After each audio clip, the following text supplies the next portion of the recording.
Glad to go. Sync. And live. Yeah. You guys good? And yeah. It should be live anyways. All right. Live with episode 6 of the random Phux, because we're a bunch of random fucks. Yep. And I am so happy. Let's make sure it's good. It's good, dude. And here's the thing, dude. I am so happy about this episode because we got one of the fellow mates in this one, as some of you in Europe may call him. He's a wonderful human being with a pretty smile and wonderful orange hair, and his name is Sean. How you doing? How you doing, Clark? We call him Clark for everyone listening. How you doing, bro? You're the man of the night. How you feeling, dude? Did I feel like I'm doing a one-night stand right now after you saying that? Yeah, I'm feeling great. Okay. One night stand, dude. You know, maybe this is me starting my addiction of one night stand. Ah. You know what I mean? So, those of you listening that are familiar with our friend Clark here, he's someone that does content creation on the YouTube platform. And let's just say he likes to give people a good time, and he likes to put on a wonderful show. Yeah. And he likes to do girls in the alleyways with their punani's out. Oh. Oh. Called up his arsehole. Remember that one? Next. Yeah, see, then when the joke flops like that, it just makes you want to die. But that's alright. He also motorboats Bahugahungas. Misties. Oh yeah, but yeah. Missy's Bahungadahungas, eh? Yeah. Lovely bahudahungas. So, okay, I got really confused there for a second about something, and then anyways. So, anyways, how is your night going, Sal and Chuck and Gaetano? It's going great. Yeah. Yep. Yeah, you know, Same shit, different day. yeah, well, it's that, but on top of it, it wasn't a bad day at all, actually. It wasn't a bad day, but same shit, different day type of deal. So you kind of get used to this shit going on, and, you know, you know, it's just something that you get used to in life, you know what I mean? It's, you live and you learn and you, do what's necessary in it. Exactly. So, and I'm getting distracted by this chat with the shit that's being sent in there, and I am just having a hard time surpassing that. But, yeah, all right, that's a horny chat. Now let's just scroll up and see some. All right. So there's a lot we could talk about though in this one, and we're gonna refrain from our history because we had an entire episode dedicated to that. Yep. I don't want to get into that again. But how's Scotland with everything going on? With you're fine with me saying that, right? Yes. So what was the because obviously everyone in here is from the US on this podcast, and you're really the first person we've had on here that's from Europe, and I'm kind of curious, what was the pandemic like for you? Like, was it a real struggle, or were you one of the fortunate people that you didn't really have to? I mean, I think we all had our struggles through it, regardless of who you were. But what was life like for you? That's what I'm trying to ask. I did nothing for schoolwork. I didn't give a flying shit. I was fine. I became Rapunzel for a few months because my hair was long as fuck. Yeah. It was fine, honestly. Nothing really changed apart from the fact that masks and stuff, it didn't really bother me. I just basically chilled and just done content creation most of the time and chilled with the lads. That's really it. Nothing really bad happened apart from the fact that I couldn't see family members or anything, but Was that? Nothing really bad. Huh? Yeah, that sounds. Yeah, that's pretty similar. And I know. Are you able to like fly out of your country? Are you still kind of restricted in your? And internationally, so we can fly anywhere in the UK, but not abroad. So we can't go to Spain, America, those places. Okay. If you can fly to like London and England, but that's it. And it's just because that's like in the same. Yeah. Andrew, yeah. That's interesting. I know mask mandates are kind of opening up here for me. Same. Yeah. It's not really required as much anymore, and yeah, it's been very interesting. And I kind of, I'm gonna be honest, I forgot my mask going out to eat. Like it was the first time in such a long time. And I just forgot my mask because it's not that I forgot it. It's just I didn't think this place would have it because it wasn't like a requirement thing because of the mandates and stuff that were uplifted and whatnot. Then they still had it on the window, but I walked in and they didn't care. So I think that was just they didn't take it down yet. But anyways. Yeah. Same thing with me at the mall. We were going to get some food and whatever, and we also got these sneakers which are pretty bad A-word, if you know what I mean. And there was like half of the people wearing masks, half the people not wearing masks, and yeah, it was crazy to see. Yeah, I remember when this first started happening, the panic that ensued because it was so blown out of proportion of like how bad it actually was. But to be fair, we didn't really know either. I mean, I think the worst part is that we didn't have any antibodies to help combat it when we got it. It was a complete new thing. And that was like the scary part is like we didn't know how bad it really was and that kind of stuff. But now we know it's not so bad, but it's because we, learned about it and we understand more how it works now than ever before. But I can hear Chuck fapping his leg in the background. Oh, Chuck, what are you watching, homie? What is Clarky watching? That is true. That is a better question. So, anyways. Meeting Zero. Yeah, well, don't ask what I was looking at because I'm not telling you. So, but yeah, so we're kind of moving past the whole thing with that now, and things are going back to a little more normal state. I know my graduation wasn't affected too bad, actually. It seems things picked up just in time for that, mostly. Although earlier in the year I did miss out on some things that normally would happen, but to be honest, you don't experience it, so you don't really know if it's like a big deal or not. So I don't know, but you graduated, right, Sean? Mm-hmm. What was that like? There was Pepsi. Like I guess it was great. Yeah. How many Pepsis would you give your graduation? I took like 10 Pepsis that night. It was great. My boy. Dude.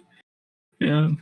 No, but it was strange because when we were there, I wasn't expecting like anyone to go to because it was a Friday day, and what happened was basically we were told that like all the staff will order pizza and stuff, and I wasn't interested until they brought Pepsi, so that was my only reason going.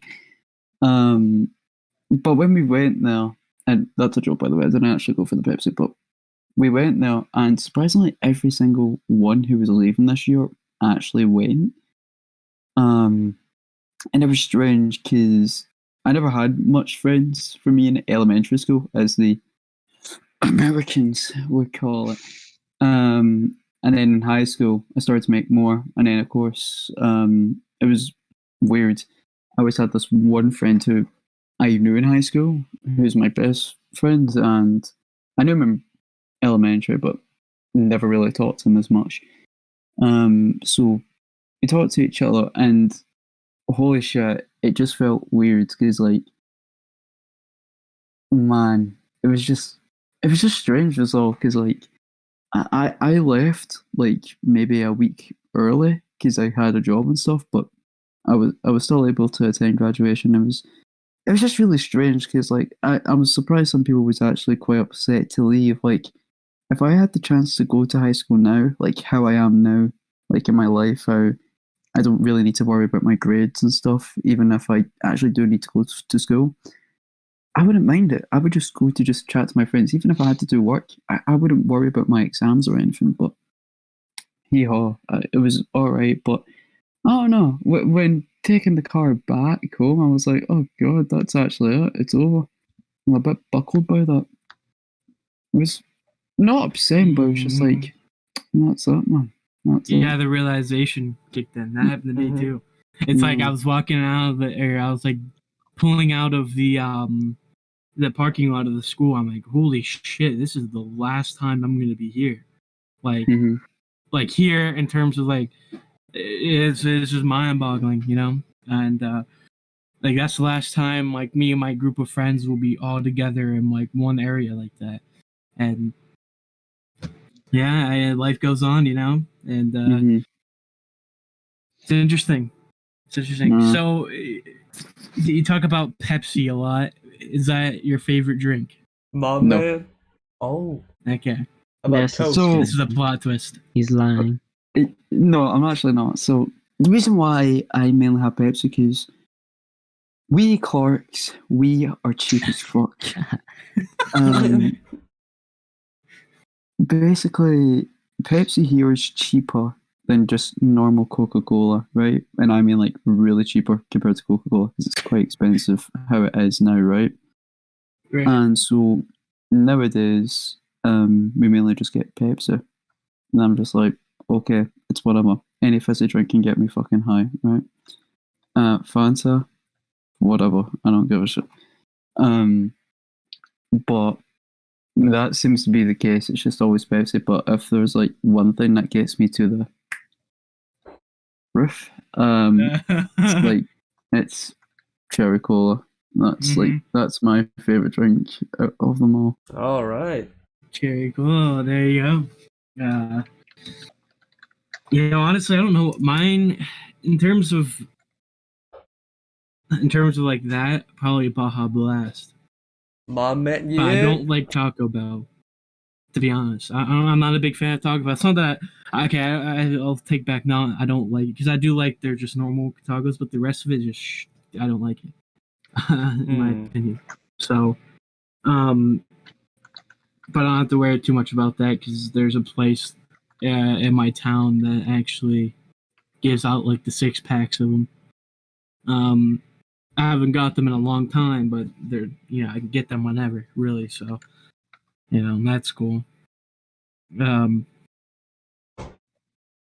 So yeah, and in terms of life, where are you heading next, Clark? I know you're looking at a hospital right now. Yeah, I'm working at a hospital. I'm not like a doctor, but like I'm a support worker. So basically, I help just doctors do their stuff, and sure, like I'll deal with stuff like stitches and all that stuff. But like, I'm not like a person who do surgery and stuff. That's not what. You're not a surgeon, yeah. No.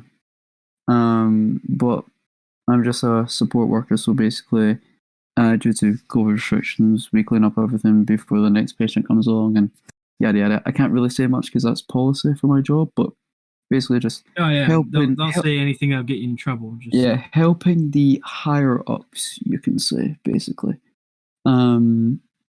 That's basically what I do. But apart from that, I just do what I mainly do when I come home. As of right now, I'm only working 5 hours because I'm still getting training.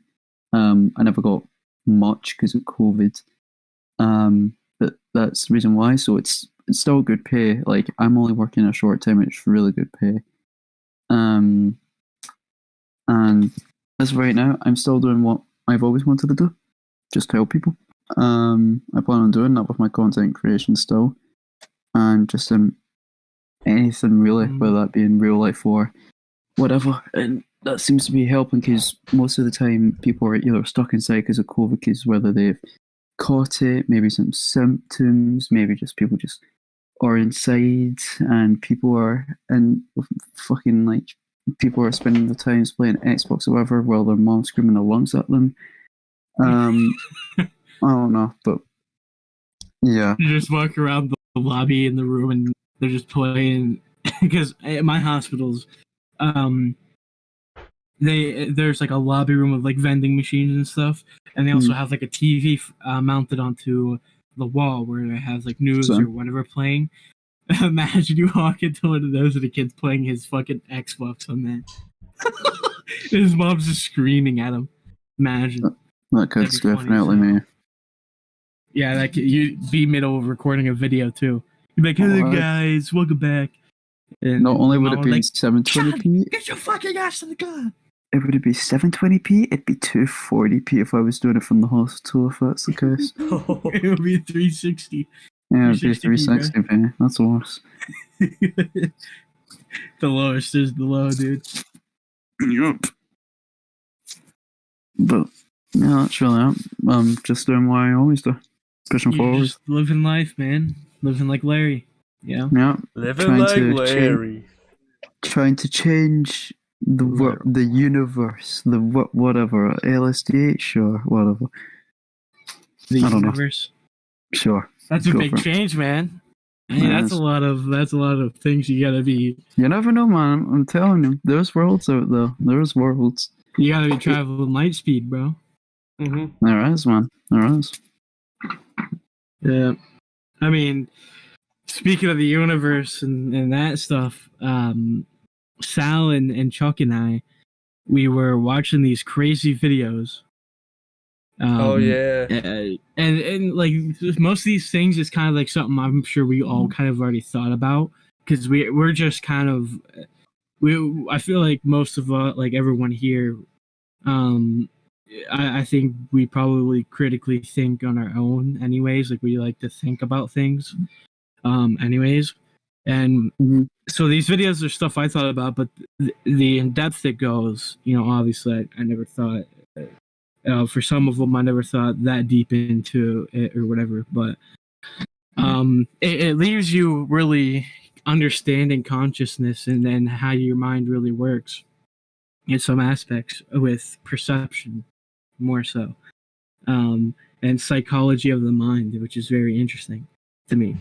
And it leaves you kind of questioning whether I don't want to sound too crazy, you know, for the listeners and whatnot, because let's just say, obviously, we all agree on that reality itself is illusion. We all agree to that, right?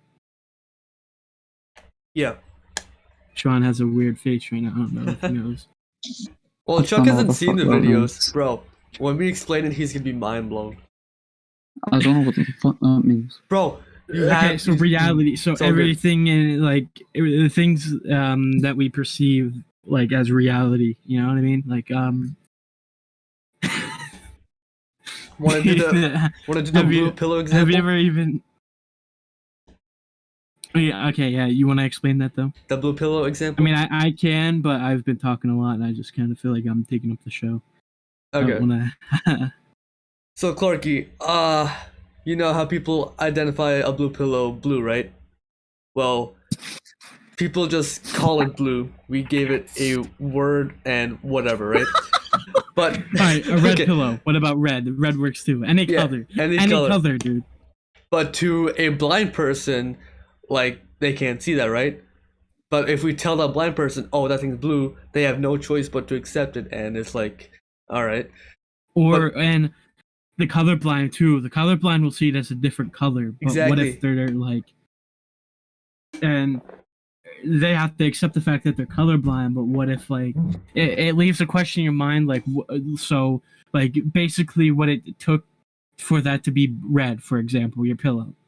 It's basically a group of like-minded individuals agreeing on that's the color red.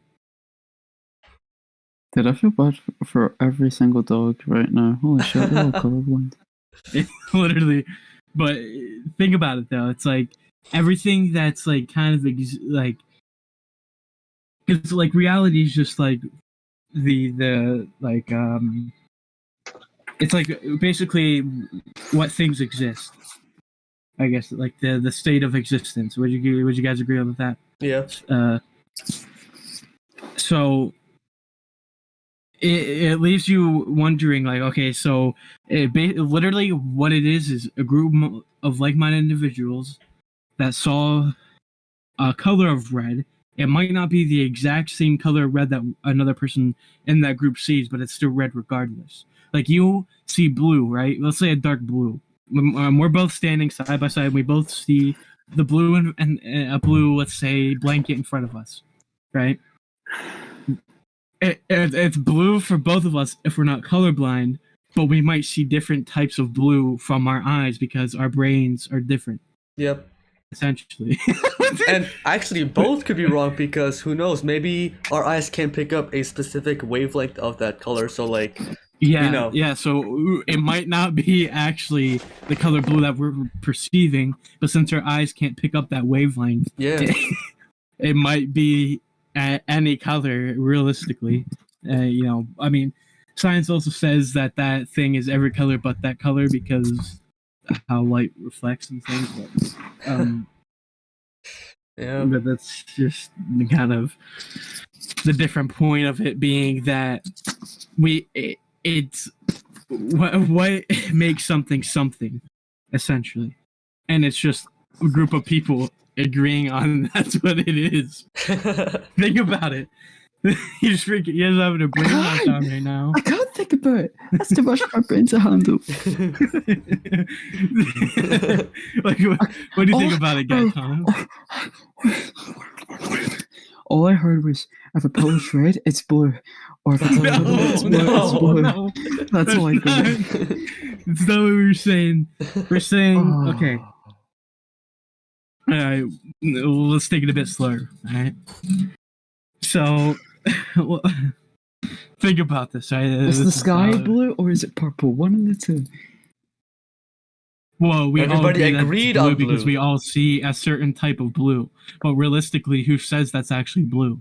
Exactly. Like, is that actually blue, or that's just our brains creating the perception of? It's not even that. It's like we see blue obviously because our eyes send that picture to our mind, and we see it as blue. But it's like who actually says that's blue? Yep. You see what I'm saying now?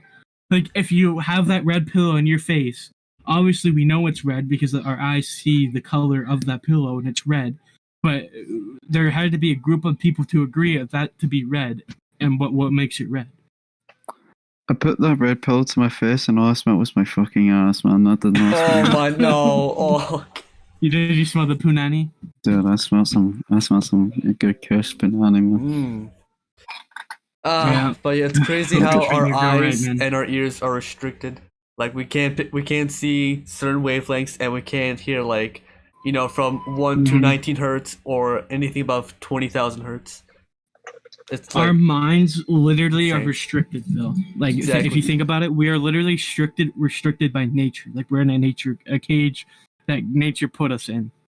Yep. And there's no way to break out. So what the heck is even in this world, huh? We can't see everything. Like who knows? There could be ghosts walking around, but our eyes can't pick that up. We can't hear you, Sean. By the way. No, I did that on purpose. I was just... Okay. I wasn't sure. I hope you didn't just get in trouble. But... No, I was just taking that all in as well. It's a ghost. So yeah, it's just like it's crazy. Like reality is just kind of like the illusion in our minds that we create, in a sense. You know what I mean? Yep.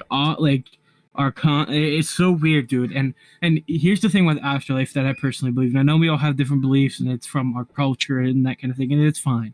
But personally, I believe once we die, that's it, because our consciousness is what makes us aware that we're alive, and that's what makes the so-called life that we're living, right? And life is such a broad term that we try to define it, but the problem is that we can't really define that because that's not something you define. It's just not like realistically, life is what defines us, right? Like the things that happen in our life, and each of us characteristically, individually, rather, have our own individual life, right? Yep. So like Sal and I, we have different lives. You know, everyone else in here has different lives. We all walk through different shoes and experience different types of things. Although we could experience similar types of things, but the general sense of it would be different. Like how we're talking in the mic right now. It's oops, I didn't mean to click that. Shit, I keep clicking that. What the fuck? But yeah, it's like we experience things. We could experience like things like hunger, but it's like not exactly agreeable on life in a sense. Okay. Like I don't know how to explain that part, but I kind of lost track of my mind because you know people like to scream when I'm trying to explain things. Which that's something from last episode that pisses me off, dude. But we won't get into it. Literally, that's one of the things. It's like they have the entire day, dude. But then when you know your siblings decide to be fucking assholes, that's something that irritates me. Oh, I feel you, bro. It's like, can you just shut the fuck up for 30 seconds? You know what I mean? Mm-hmm. Clarky, what do you think about that, man? I keep accidentally clicking that button too, which annoys me, but it's fine. Also, Life. forget, you know, at least they click on the OBS at least. But mind blown. Yeah. I'm Just hearing brain so many blast. PCs just. Your Windows PC, Yeah. your Windows XP from Chuck. Yes. Yeah. So, anyways, it's just weird to think how our brains create what we just experience mainly, and like consciously. Mm-hmm. Like, because when we sleep, like obviously our brains are still working, so we're aware that we're sleeping, but we're not like super consciously aware at the same time. You know what I mean? Like we're not thinking we're sleeping when we're sleeping. I mean, unless you lucid dream. Yeah. Because lucid dreaming, you could do things. Yeah, you could do things where you. Because sometimes I know, like when I'm dreaming, then I become aware. Like sometimes I'm aware that I'm sleeping and I'm dreaming. Sometimes, which is weird. Have you guys ever lucid dream before? No, but I've tried. I was very have. I have. I've attempted for so many. I do days. it literally all the time. What? When I first did it, it was. So is that where you get your steps in? Oh my god! What did you say? Nothing. I like how the first thing that comes out of my mouth, this whole podcast, it makes it into a joke. So I did it a few times, but the last time I did it, I kind of like not lost control, but like I kind of did it at the same time, and I kind of like freaked out a little bit while doing it. I woke up, my heart was beating so hard, I was like breathing really heavily. I had the sweats, dude. You ever died in a dream? Yes. About that. So last night I dreamt and I died, so that's fun. Oh. What? And then I woke up and then I did it again, so that's The first time that happened to me, I was like 6 years old. I think I was watching like the Jurassic Park movies or something. But then when the dream was, I got stepped on by a T-Rex. Oh my! And I just woke up and screamed. I had a dream that like I was running in the woods, and that I fell off the cliff and I was just falling. And as I hit the ground, I woke up. Dang. I remember having a dream, just chilling on a building. Like if you guys know the game Dying Light, like at the ending where you fight Rise on top of the building. Mm-hmm. Yeah, I was in Rise's position, and just fell off to my death. That was amazing. Down. Too much video games for you. Oh, shut up, you mom! Dude, I have this crazy dream that I seriously was about to make a story out of it because it was so crazy, and I'm not even kidding here. Damn, This is how you zombies. know I watch too much fucking criminal movies and shit, dude. So in my dream, it was like me and like a friend. It was my friend, and I was in my uncle's house for some reason. The lights were off. It was like dark. And so we heard someone in the basement, and we're like detectives or something. I don't know. I don't even know. I don't know. I just know that we were in the house looking for something or someone. We hear someone in the basement. Then like I open the door. Then like because it's hard to explain. But then like I peek down in, and I see this fucking guy wearing like this clear, like, you know, like those the butchers, what they wear, like those cloth things. Oh yeah, You know what yeah. I mean? Yeah, I know. It was like those white cloths they put on. It was that, but it was clear for some reason. And he was wearing like it's like a flannel underneath, and stuff like that. And he starts walking up to the door because he saw me, and I slammed the door, and I was like holding it there, and I was telling my and like I don't even know. I can't remember this much, and I like this part was blurry to me. I don't remember really much of it because and I still had a hard time remember when I first woke up. It was just blurry to me. I don't know what it is, but so anyways, regardless, he gets through the door. He goes to like stab my friend, but I like push his hand up to the wall. My friend does something and he leaves. Then I get into like kind of like a fight, and he starts like slashing at me, and I'm like moving, I'm moving backwards and stuff. The next thing I know, he slashes my fucking neck, dude. Oh, And then next thing I know, in my dream, I'm like holding my throat and laying on the ground. Then a bunch of like family members came by, and they're like, "You There did you this to go. yourself, dude." Like they were saying, "You did this to yourself. We're not taking you. We're not saving you. You did it to yourself." I'm like, "What the fuck?" huh? Like dude, it was so God, weird. you like that, dog? Like imagine that as a story though. Like I think I could really make that a story, to be honest. Not gonna lie, I would And, watch that. Okay. I want to ask you guys something. Is Go it for it. just me, or whatever you're thinking of that day, you do not dream of it that night? No, that's the At opposite. times. No, Yeah. actually, no. At times. Like, I swear to God, I've literally, every time I think of something, I'm like, it's something that when I dream, it's something that I never actually thought of that day. So it's like, that's weird. Like, I didn't even think. It's like my mind goes in its own place. It never Mhm. thinks about things while Yeah. I'm actually awake. It just It's thinks about different other for me, things. man. It's different with me. Really? Like yeah, like I remember like what I usually dream about is like what I really think about during the day. Yeah, Like I same. remember I tried to remember my school pin thing before my senior year started, and I couldn't remember the numbers, and I needed to remember them before it started. What is And the I numbers? really thought about it throughout the day, and I just tried a bunch of combinations because I knew like the first few digits. I just couldn't remember the last two. And I was trying a bunch of different ones I just couldn't remember. And then I went to sleep, I dreamed, and I literally dreamed the exact numbers that I needed. Oh, Like I literally, in my dream, I put it in, and I woke up and it worked. Like I'm not Dang. even kidding. I don't know, that's fucking weird. But Okay. yeah. The thing that I don't know how to wrap my head around, if you are supposedly can only remember 3% of your dream, why do I feel like when you wake up, you just make up the other, like, Yep. you don't make up, but you just, like, assume what you think you did. You just, like, fill in the blanks, but most of it is blank.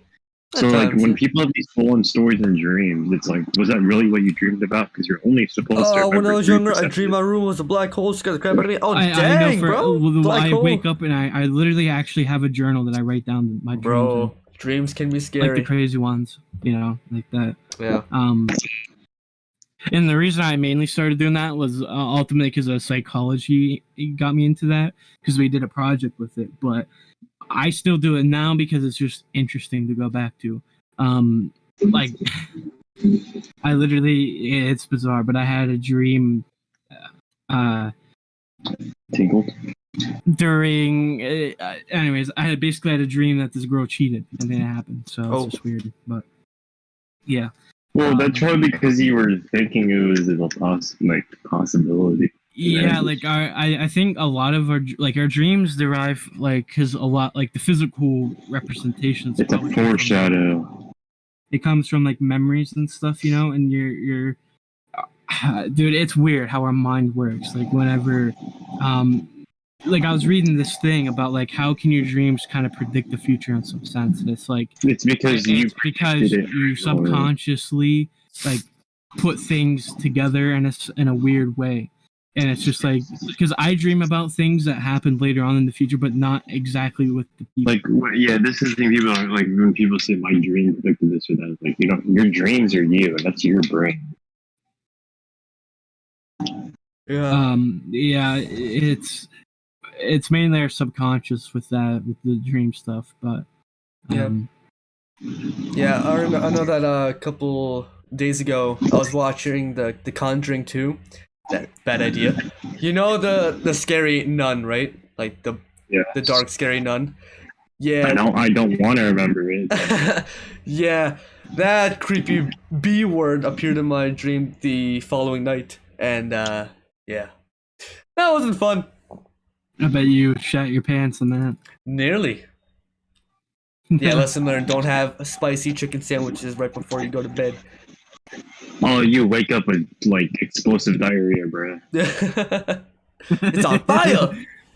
I know that from first-hand experience. The sensors on our mouth are the same as our ass, so when you eat something spicy, it's coming out spicy. Oh. Okay. Thank you for that. Yeah. Yeah.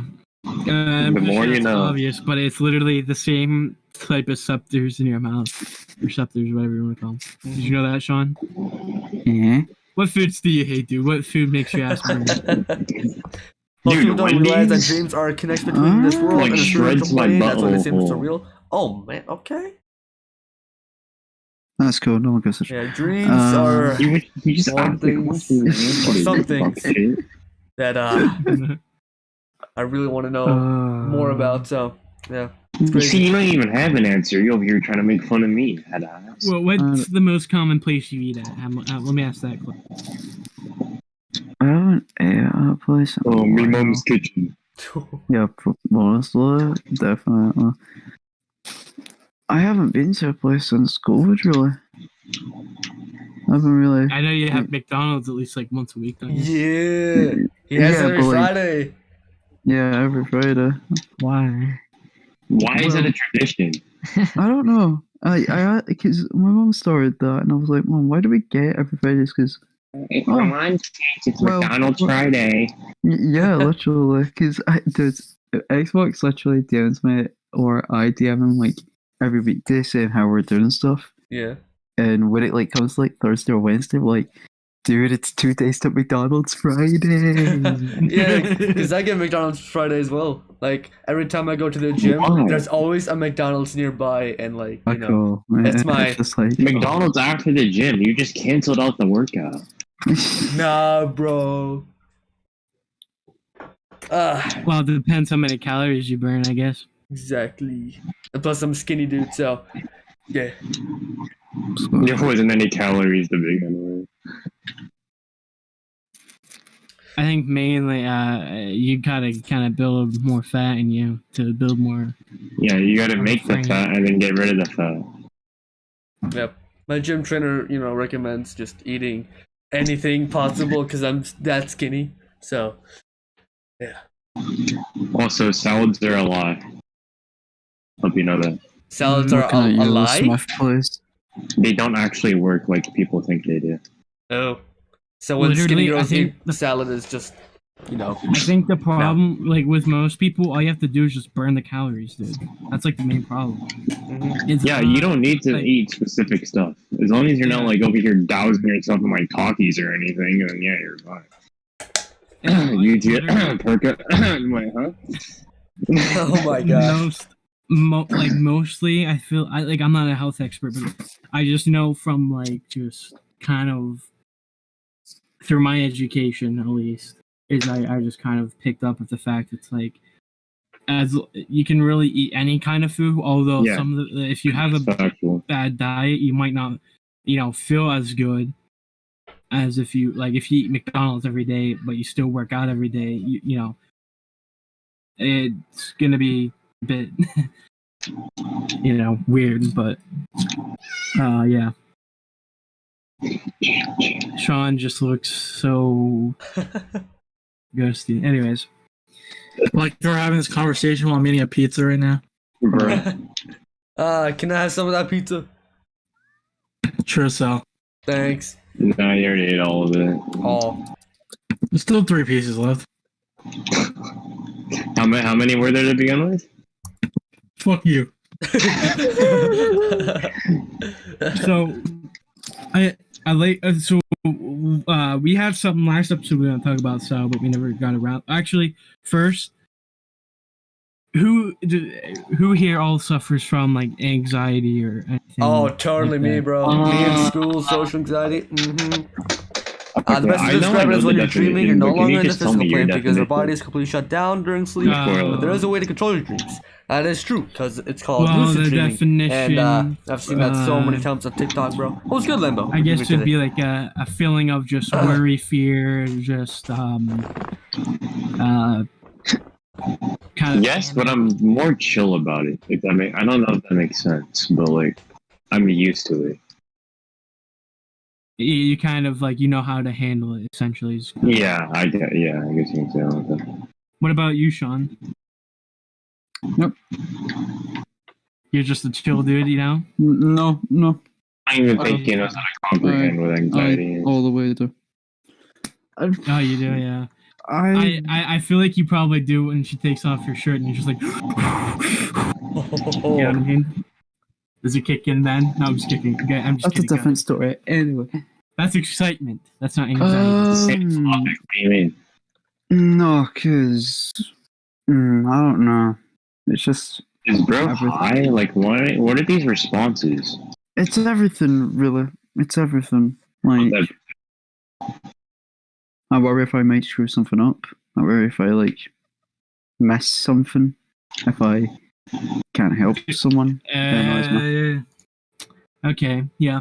I guess that works. Being Yeah. alone. Being alone, that's, yeah, well, you know what? Let me tell you, being alone isn't that bad. That is It's true. not. It kind of depends though. It does depend, you're right. It does depend. It depends, because the situation with me is cause I'll look at it Because as, I know there's been I- times where I only like I didn't mind being alone just because I had something for a long time, but then I got tired of that something. Yeah, like, you know, like in elementary, like I never talked to anyone. No one for 7 years. No one. so you can relate And- with their life. Obviously, it's high school. I talked to more people and everything was good, but it does depend. Like RJ says, like it depends on. People that have been alone for a Who's- long time who's usually don't want to be close to you? alone anymore. People that haven't been alone for a long time then are alone now and probably want to Yeah, I stay suppose. alone.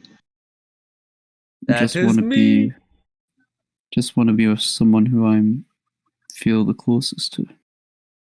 I'll be that one. I Joking. agree with Never Oh mind. my! You know, I think a big problem though today, He said, just "I'll with be how people are with social media and that kind of thing, though, is like obviously we don't want to be alone forever, that kind of thing. Mhm. But I think a problem is people can't take time to themselves and there's just a few people that I know of that they're constantly wanting people to message them and stuff. And it's like, Meditation, the that's best way to control not, anxiety like- without medication. You know it, like, homie. you just take some time to yourself. Look at If yourself, people aren't you know. messaging you, and it just take always time do to it, yourself, and it'll be fine. When I'm lying on the couch or Like, whatever. It's nice. in the future, you'll find people that will, you know, it's like people just really gotta take time to themselves these days, and they really don't because they want Yeah. that constant interaction all the time, and that's really gonna just mess with you because now you're constantly expecting someone to be there, and it's just like realistically though, they're not gonna be, and you just want that false sensation that someone's there when they're not going to be in actuality. But that's just something they're just gonna have to learn, I guess, you know. And that's just the big thing with me is like I like to take time to think about things myself. Do I want to be alone all the time? Of course not. Definitely not. I like to have company and to. I kind of like how do you explain it? I do a lot of things like on the flow and on the go, and it's kind of a good and bad thing because there's some things I should think about before doing. I guess it kind of depends on what the topic of the situation is. But if it has to do with like most of my close relationships that were formed, I didn't really have to think about it. I kind of just like let it happen without having to think about it, if that makes sense. Did you just wheeze or am I dying or something? I'm sorry. I heard some air. I'm like, what the hell was that? Here's why I'm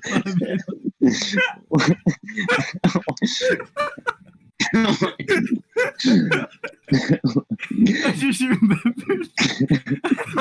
I remembered. Did I miss something? Maybe. I remember. Hello? Why are you guys dying? I think this is the hardest I've ever heard Sazu laugh. That for some reason I just had a flashback. I was like the dude from Pennsylvania, dude, just staring into the camera, then just zooming into my mind, and I just had a flashback of going in the dark. Turning around in the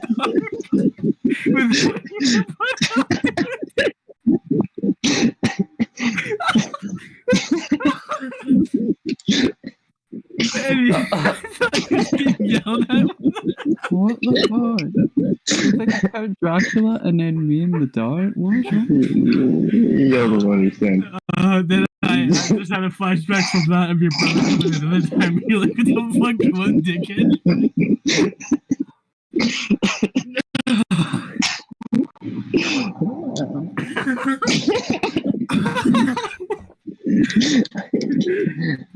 I don't know why that. You done? Y'all good? My ribs hurt, dude.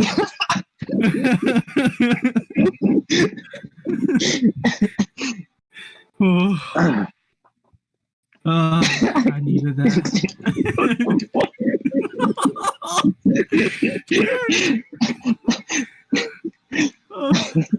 I don't know why. It's just I look at the background and I see like light reflecting from his thing.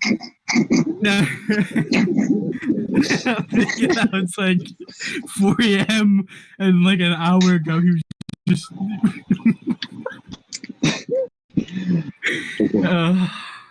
I don't know why. It hurts. Why the fucking chest here? Please, someone change the topic.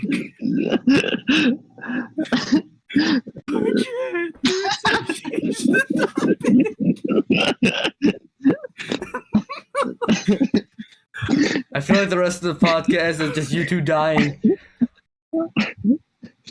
Dude, there's actual tears. What the fuck? Oh my god. You'll see this shit, bro. Look. Literally fucking crying. Okay. So, now my face is all red. Picture that I just took, I'm gonna send it. Look at my eyes, dude. This is how hard I was laughing. My face is all red, dude. Can we see? Just kidding. I don't know why. I don't know why that was so funny, dude. I just had a flashback of Clarky just turning around with one earbud out. And in my head when that happened, I thought he was like getting yelled at by his mom. Then he comes back, he had like this look on his face, like fuck. Then he started saying something. I couldn't hear him, so I thought he still had his like mic unplugged or something.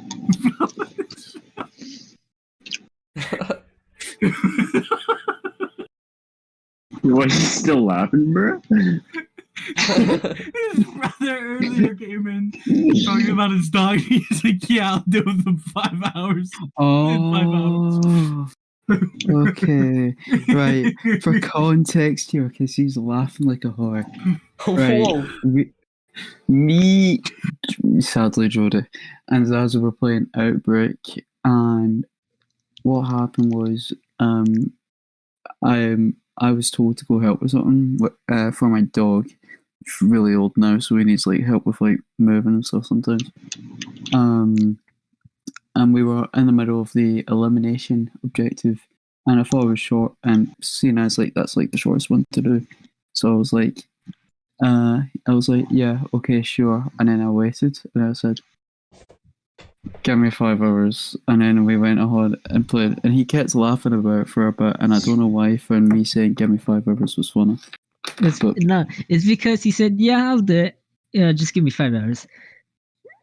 Yeah, Chuck was there as well. He found it funny. I don't know why you both found that funny. What do you mean? What do you mean? Why we found it 5 funny? hours? You Dude? literally said, "Yeah." Like, imagine you ask someone like, "Hey, can you do this for me?" And they're like, "Yeah, I'll do it. Just give me 5 hours."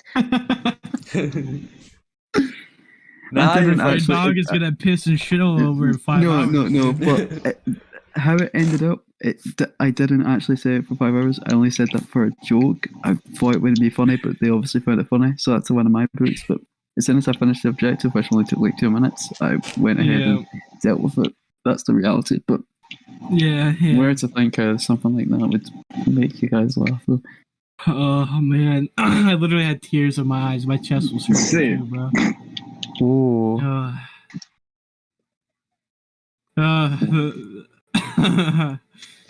Out of anything tonight, I didn't expect that to make me laugh so hard. But, I tried containing it, but you guys heard me wheeze a little bit. So a little bit. Well, I you didn't were call it out. dying.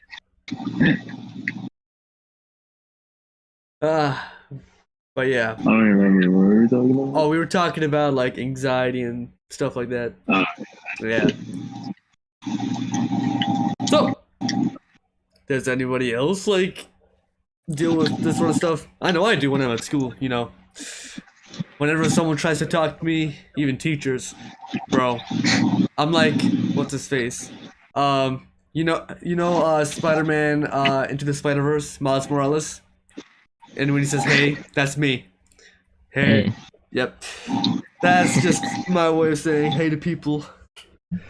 And it's just cringe. Yep. Plus, I'm the quiet kid, so everybody fears me. No wonder why I have friends. Yeah.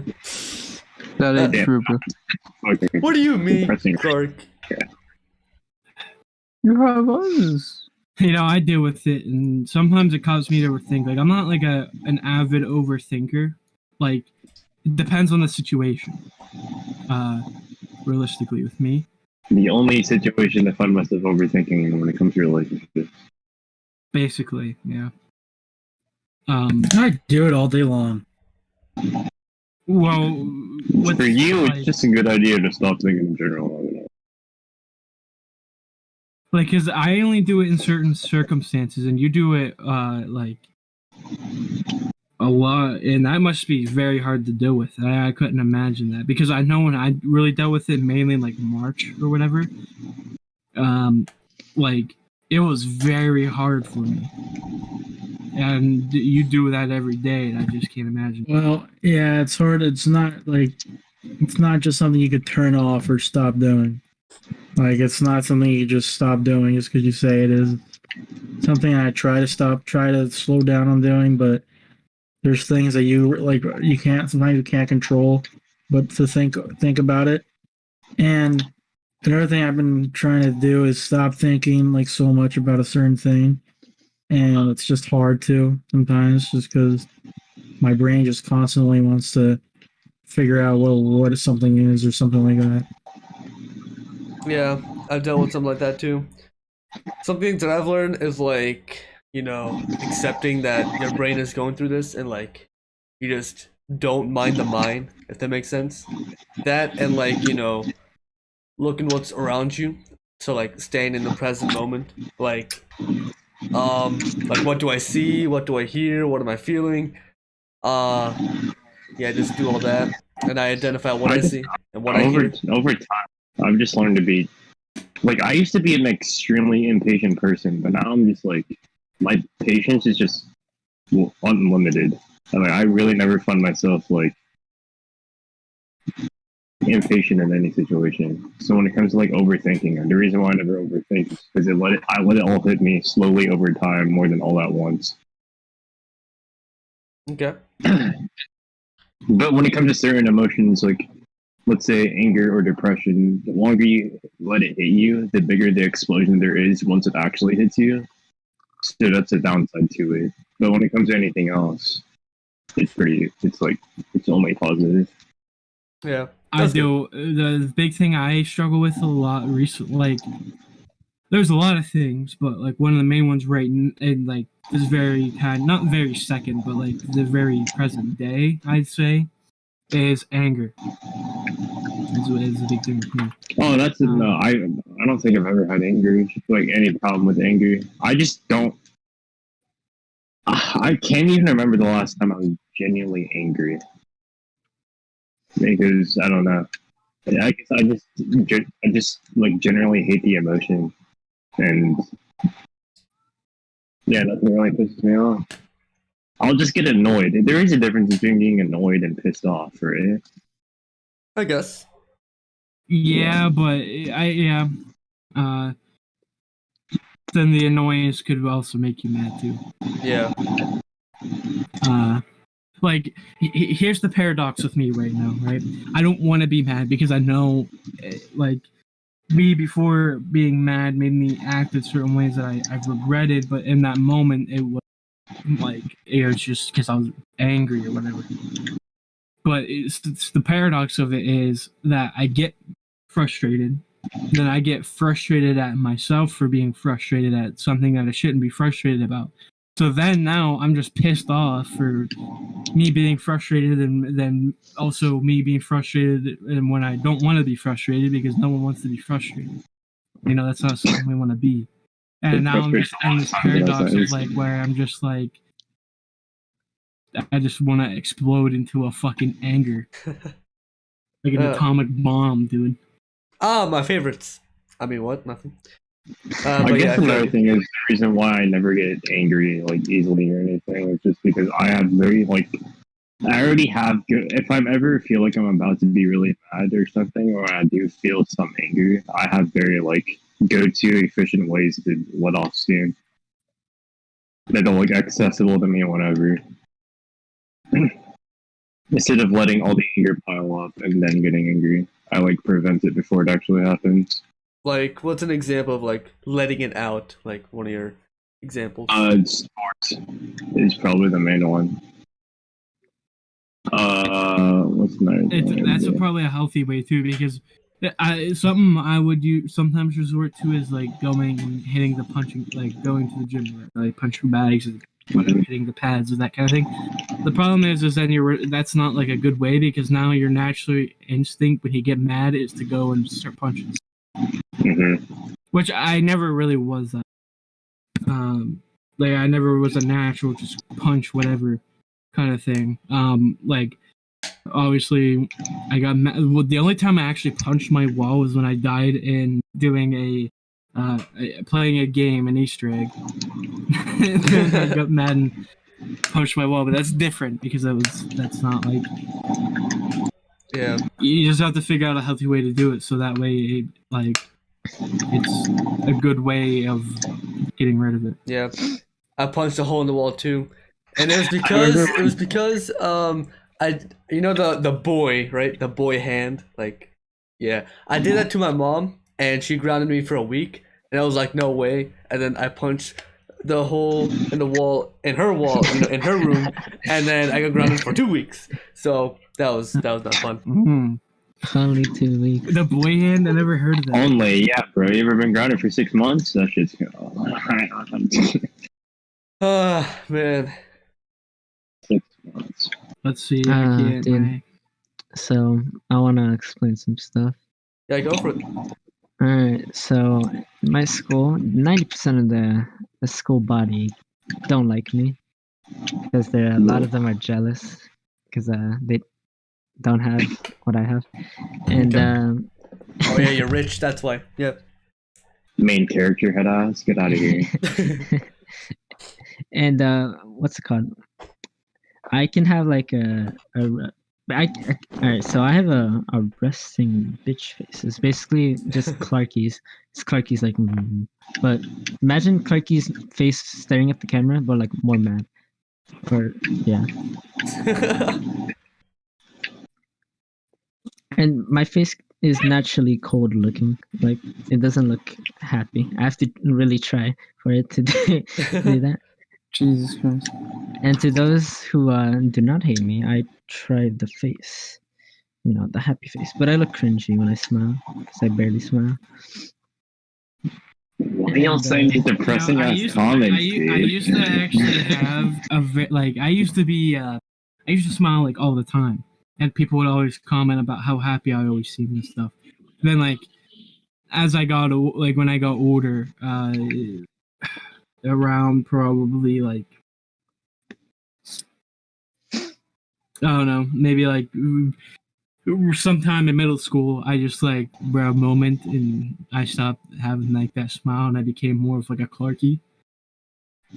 Why is Clarky the main comparison to refer No, to? because it's just a resting face. Clarky's just the main comparison, man. It's just that it's like just the that face default. when he looks concentrated, you know. I've always been like that since elementary school.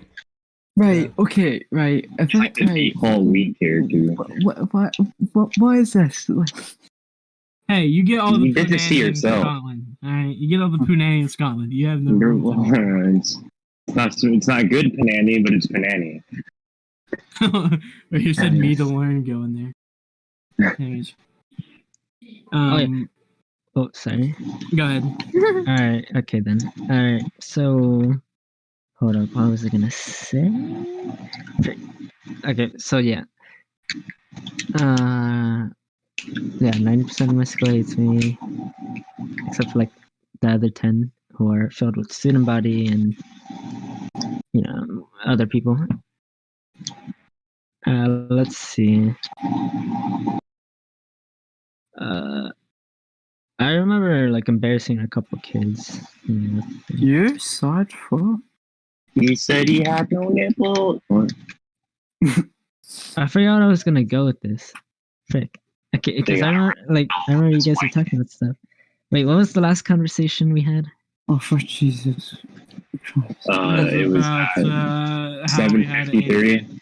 like how I think the last thing I said was Xbox looked like that ever since middle school with like the resting face. Oh yeah. Okay. So the way I get angry. I mean, I don't really get angry because usually whenever I do, it's not. I'm about to get angry, and then I just stop. I just go into like normal phase. Okay. Because I don't find it efficient to be angry. I'm like, it's no point. And yeah. Just turns into disappointment when it comes to like okay, here's the thing, like the thing that I figured to tell me what's the thing that pissed me off the most, like easily, it would be sports. It's because it's a competitive atmosphere, and when things are not going your way, you're gonna get mad. But for me, my anger just turns into automatic disappointment. Whether that's to others or myself, that's what it just always goes to. So like when I get angry, you'll just hear like I'll just turn into like this mute person where you just won't hear me talk for the rest of the day. But the thing is, I won't even have I'll have a poker face too, so you won't even tell what I'm actually thinking. So yeah, I'll just have this like straight face, quiet. Anytime you ask me anything, I won't only answer you if it's a yes or no question. Oh man, when I get angry, bro, like I gotta find some way to release it, whether that's like instantly or like, some other way. Like, if you remember, what was it? The Shadows of Evil No Jug challenge I did on stream. Yeah, that was a pain in my booty, and there was so much up in my mind that I just had to release the anger instantly. Otherwise, that anger would be, bottled up and released on me. Stream evidence of me getting like a little bit angry, then you can go back to Z4C after the GK crash. Yeah, Oh, that really I was really angry there. Yeah, same. But Like, I did not let my anger ruin the event though, so yeah. like some others. And Revived, I feel like you feel this too, since like you think a lot. Like you have so much in your mind that like you just gotta release your emotions somehow, like instantly. Screaming at white kids on 2K. Do you feel that too, Revived? Yeah. Yeah, I feel it. Like the worst feeling in the world is not able to release your anger, so you're just sitting there, just not knowing what to do. That's exactly why I stopped doing that, because it wasn't helping me. Like, for me, it just like getting anger out is like the best, even if it's not in like a way where it's like punching something. Like for me, it's just like doing whatever I'm doing, and I just do it. And if that's how I get my emotion out, that's about it. But yeah, I don't, because holding it in is like the worst thing you can do. It does nothing good for you. Yeah. I feel like you can what's bottle even worse? up. Do you want to go, Zazu? You go ahead. Yeah, so- my kind will change the topic a little bit. Yeah, like if this happened to me before, like if you try to bottle up your emotions for like a certain amount of time, like you will feel numb to those emotions. Like you just don't feel any emotion whatsoever. Like that happened to me. Okay, so after, only some of you know here, but after that really dark period I had, for some reason I was just like I didn't know how to feel sad. I don't know what happened, but anything that would be negative or sad would just, you tell that to me and I would just have like this psycho smile on my face. It was for like a few weeks, but I just could not be, I didn't know how to, I was immune to anything that was remotely negative or sad. And it was after like a traumatic experience. I don't know. But yeah, because it kind of goes to what Xbox was saying. Is like, if you bottle up your emotions for a certain amount of time, or like deal with the emotion for a certain amount of time, you'll end up being immune or numb to it. yeah, I felt that in September of 2020, and like it was just not good.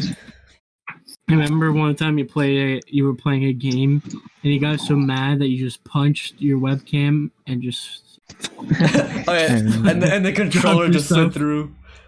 Yeah, with that one. Also, did you want to say something, Clark? Because I remember you were. Nope, I was just agreeing. Yeah.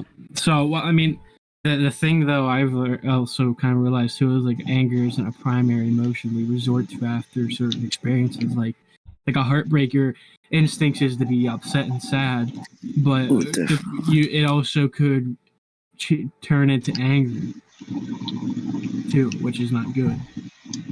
But it happens because you're human. Yeah. And can I ask you a question, Zazu? Yeah. Is boredom a primary emotion? Because that shit is literally me 99% of the day. That fucking feels. That's not an emotion. That's a mood. That feels like a primary emotion, dude. I mean, it's boredom is interesting though because it kind of depends on the person, because there's a lot, like me for example, there's a lot of different shit I do. I do sports, anime, games. I work. I work out. I do all like. So it's hard for me to really get bored just because I have so many different hobbies. I feel like you get bored because like you feel like you have to do something. Like you're in a rush to do it, The only time I get bored is when I'm just lazy, because then even though I know I have so many things I can do, I just don't want to do it. Yeah. Like whenever I catch myself in like a bored situation where I gotta edit a video, I gotta get Dark Ether on this and I gotta stream, I just take a moment, sit, relax, and just, meditate or just relax for a bit. get all lazy because it clears my mind. You know what I mean? Like that. It's nice to do every once in a while. So yeah. Yeah, I think a big problem too with just society today is like we're so used to instant gratification. Okay, this is something I know. Okay, I think we can agree. When you're a boy, when you're bored, there is one thing that they'll usually resort to doing. For me, and Xbox isn't the case, but for 98% for like 98% of the male population that are teenagers, they usually resort to. I don't do it when I'm bored.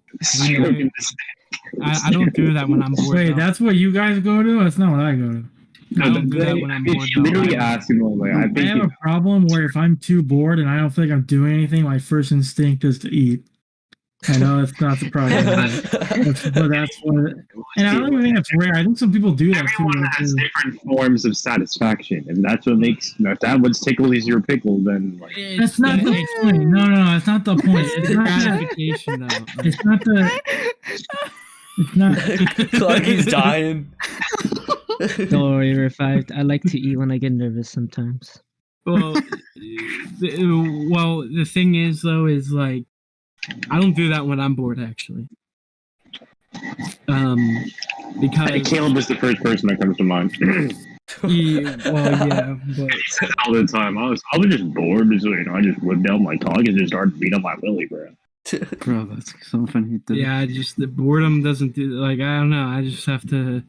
I don't know. When you're bored, it's just when you're most horny. But you guys don't do it at all though. That's different. No. Once in the blue moon. Pretty much, yeah.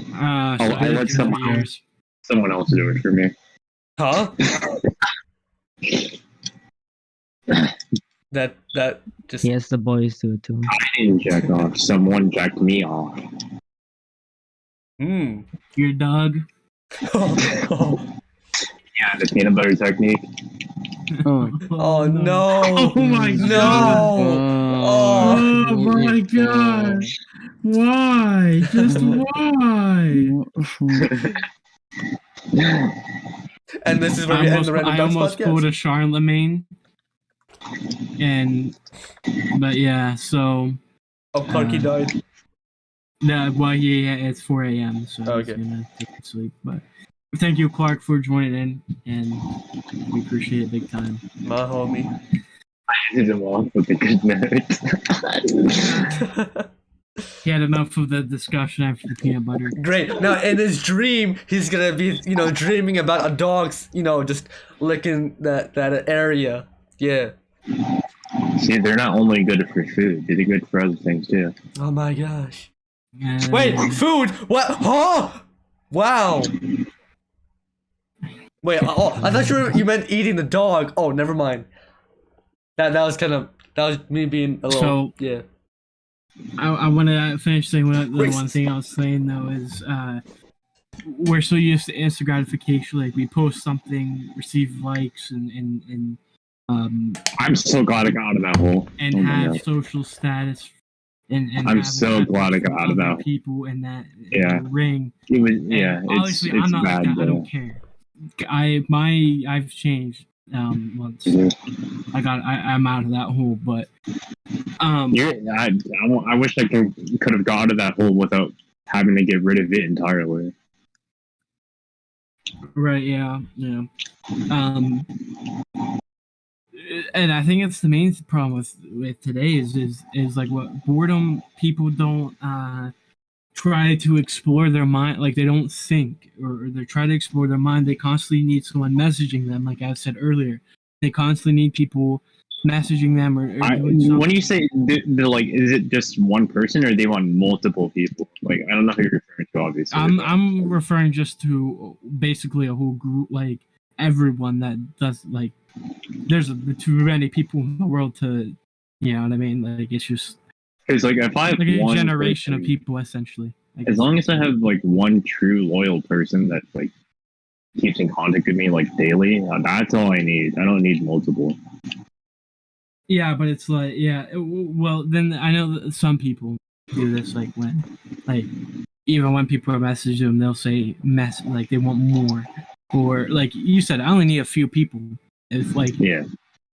one, even just then, one just loyal person in regards of a relationship, obviously, like just like a moral standard. But even like not my just talking about that though. I just mean just generally, just with everyone today, is just they post things to get likes and to get status and that kind of thing from others, but they don't take that time when they can be thinking about things in life and be a thinker.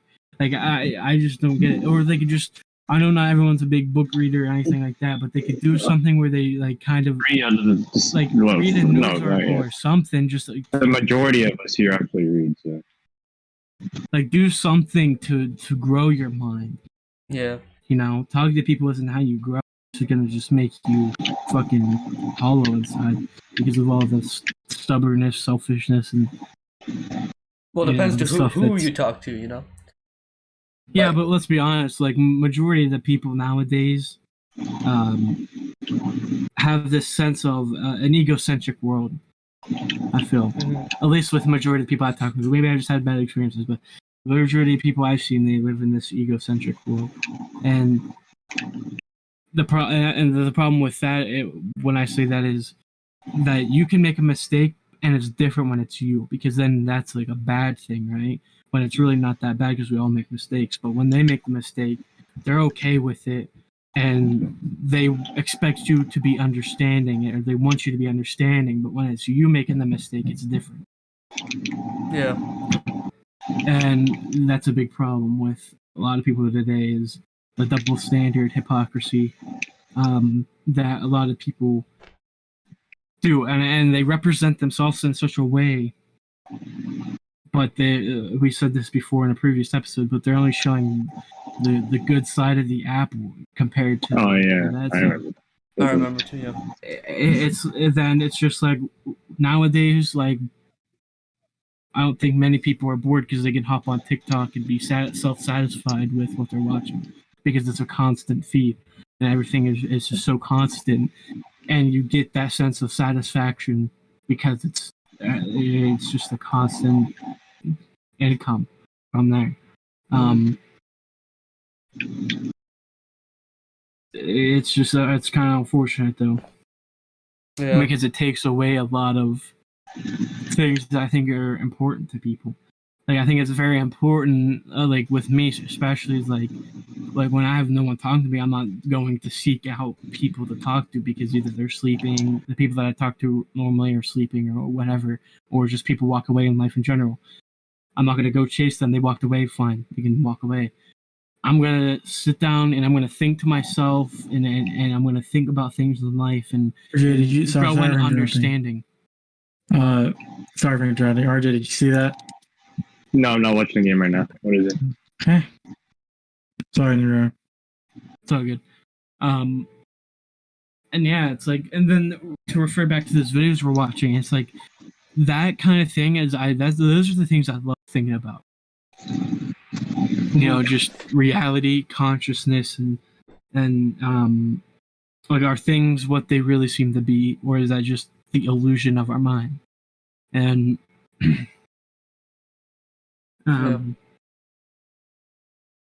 Also, and I think a lot of problems with the education system, I don't think there's really a problem with school itself on how it may work because of the scheduling. I think that's very important.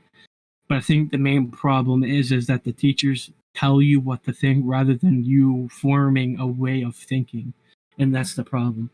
that is true. Yeah. Because you're told what to think, so later down the line, when you're not told what to think, more so you rather have to think for yourself, that creates a problem. And I think we're seeing that a lot today, especially. Yeah. Plus, they make you learn in a totally different way, something that's completely out of your way of learning, and it's just harder on you. So it's not. It just doesn't work for every student. Like some students, may enjoy the way the teacher's doing it, but some other students, they just don't learn like that. Oh, wait, what were you guys just talking? Sorry, I wasn't paying attention, but it sounds like something I might be interested in. You're repeating what you just said? We were just talking about the education system.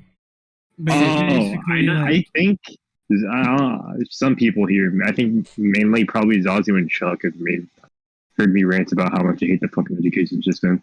It's part of the reason why I'm in such a shitty situation right now. Is just how much I disagree with the education system. So do I, my friend. So do I. I tried to fight against it, and unfortunately, I didn't. You know, it ended up putting me in a shitty position because I don't like the education system. But now I just have to deal with it.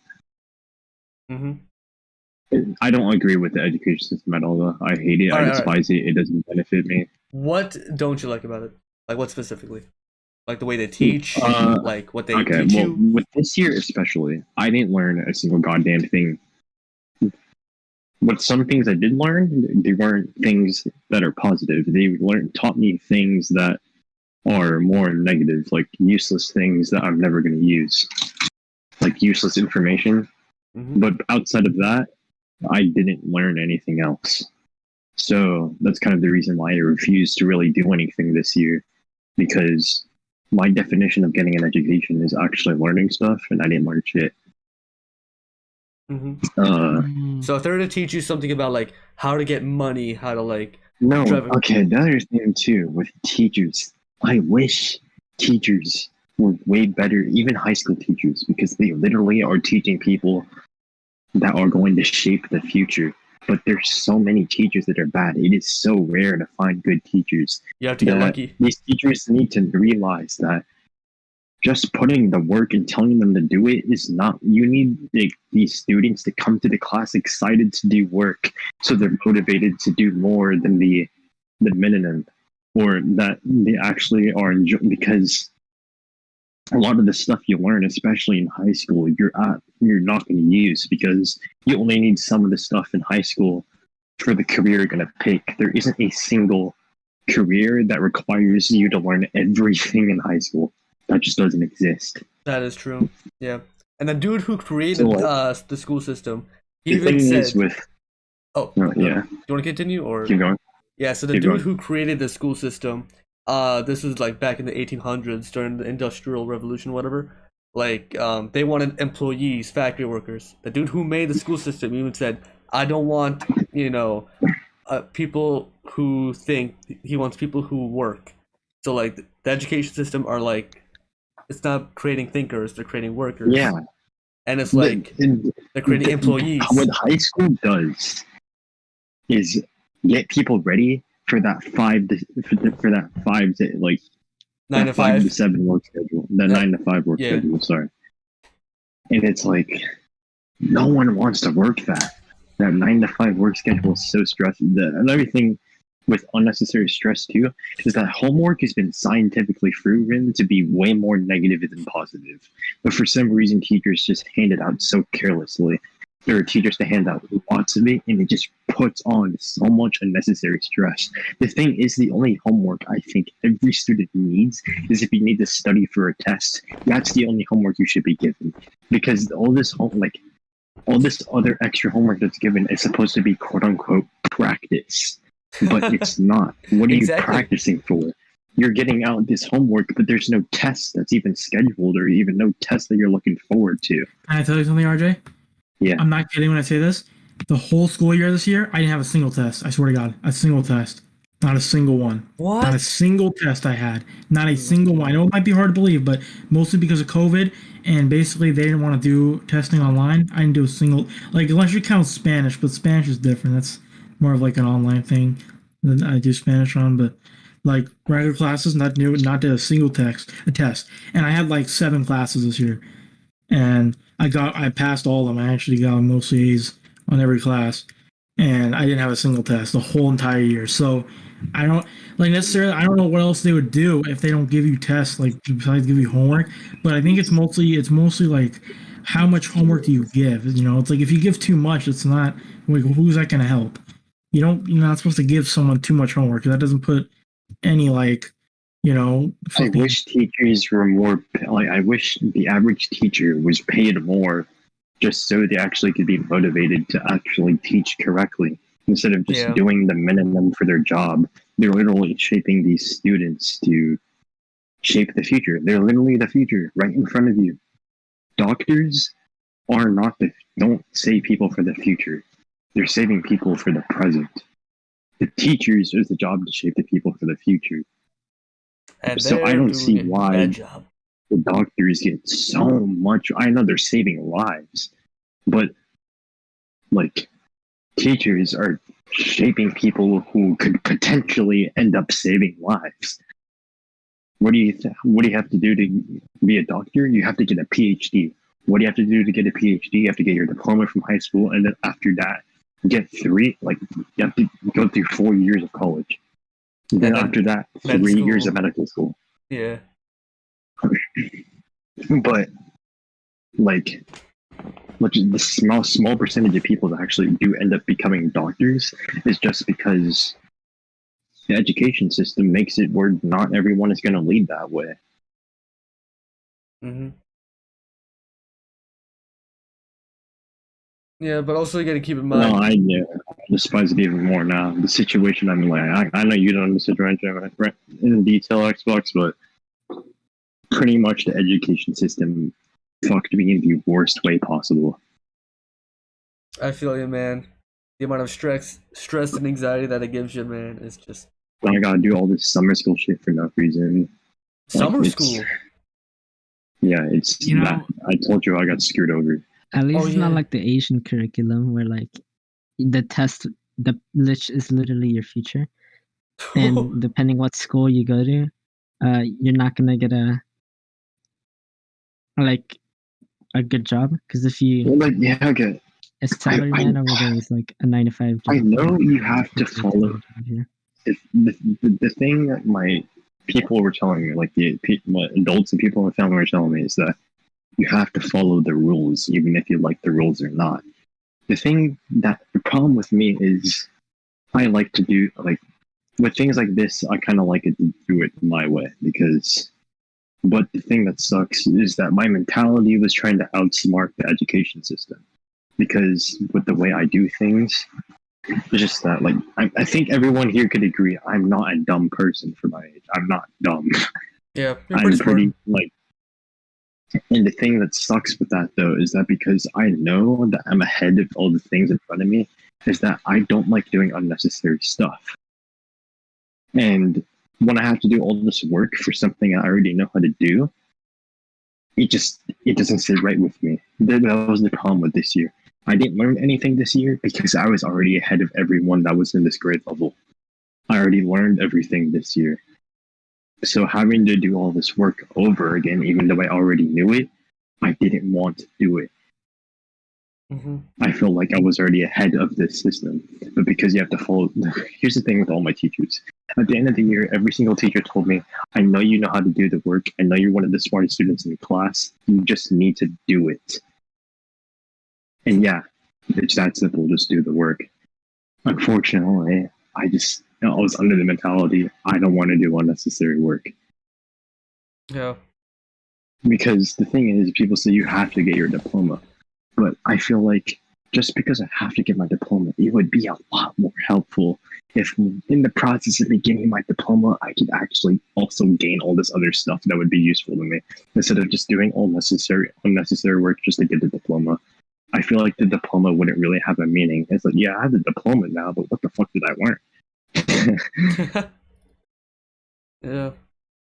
I know what's going to change after coming back from the pandemic and stuff. The education system will probably get better. Hopefully. But now it sucks because, well, the education system fucked me, and now I'm in this hole where now I need to do double the work in my sophomore year. Which is pretty much unnecessary. And it's because I have to follow if the education system wasn't fucked, then I wouldn't be here right now. School is not for everyone. That I'll say. It's not. Like, I've seen so many like millionaires, or so many people who dropped out of school and became millionaires, and who knows, you could be one of them. Yep, but unfortunately, I'm raised by Asians, so it's not an option. I feel you, bro. Middle Eastern parents, yeah. It's all about become a doctor. With that, I think one thing I have to give credit to the school system and stuff is it's definitely about discipline and doing your work. Because if you don't, then you're gonna fall in a hole, or maybe not that Yeah, exact. I guess the one thing I learned from this is that, I mean, this is something with just like my life in general. I've made so many mistakes that that the majority of normal people never do. And the reason why all these mistakes make me who I am today. I wouldn't be this wise, this smart, this knowledgeable if I didn't make the amount of mistakes I've made up to this point. Mm-hmm. So, like, screwing up in my freshman year is a lot better than screwing up in my senior year. That is true. Mm-hmm. Yep. You make mistakes now, so you can learn more. And then Yeah, your one thing future though, will- I Like, gotta if I credit- want to make all these big mistakes, I'd rather make them way earlier than later on. Yep. And the more mistakes you make, the more you learn. Yeah, well, though sometimes depending on the mistakes, it can really, I guess really depending on who you are too. But the mistakes can really beat you up too sometimes. But Yeah, could drop a bomb on your life. the one thing I do gotta credit the school system again is like the discipline. But also, throughout my years of school, I think the big thing is I actually had pretty good teachers throughout my years. I don't think I've ever had one teacher I didn't like. So that's good on my part. But yeah. Wait, did he knock down a 3? Let me see. They knocked down a long 2 to send it to overtime. Now they're winning by 2. And they have one person guarding him? I don't know why they didn't double him. sense. What? That's crazy stuff. It's what's on the lineup. So yeah, basically I think I said what I really wanted to say last episode too, in terms of like I mean we did talk about patience. So yeah. Hey, well, at the end of the episode last time, what were we gonna say? What were we gonna talk about? Something about. It was like what we talked about. It was like with anger not being a primary emotion and that kind of. Yeah.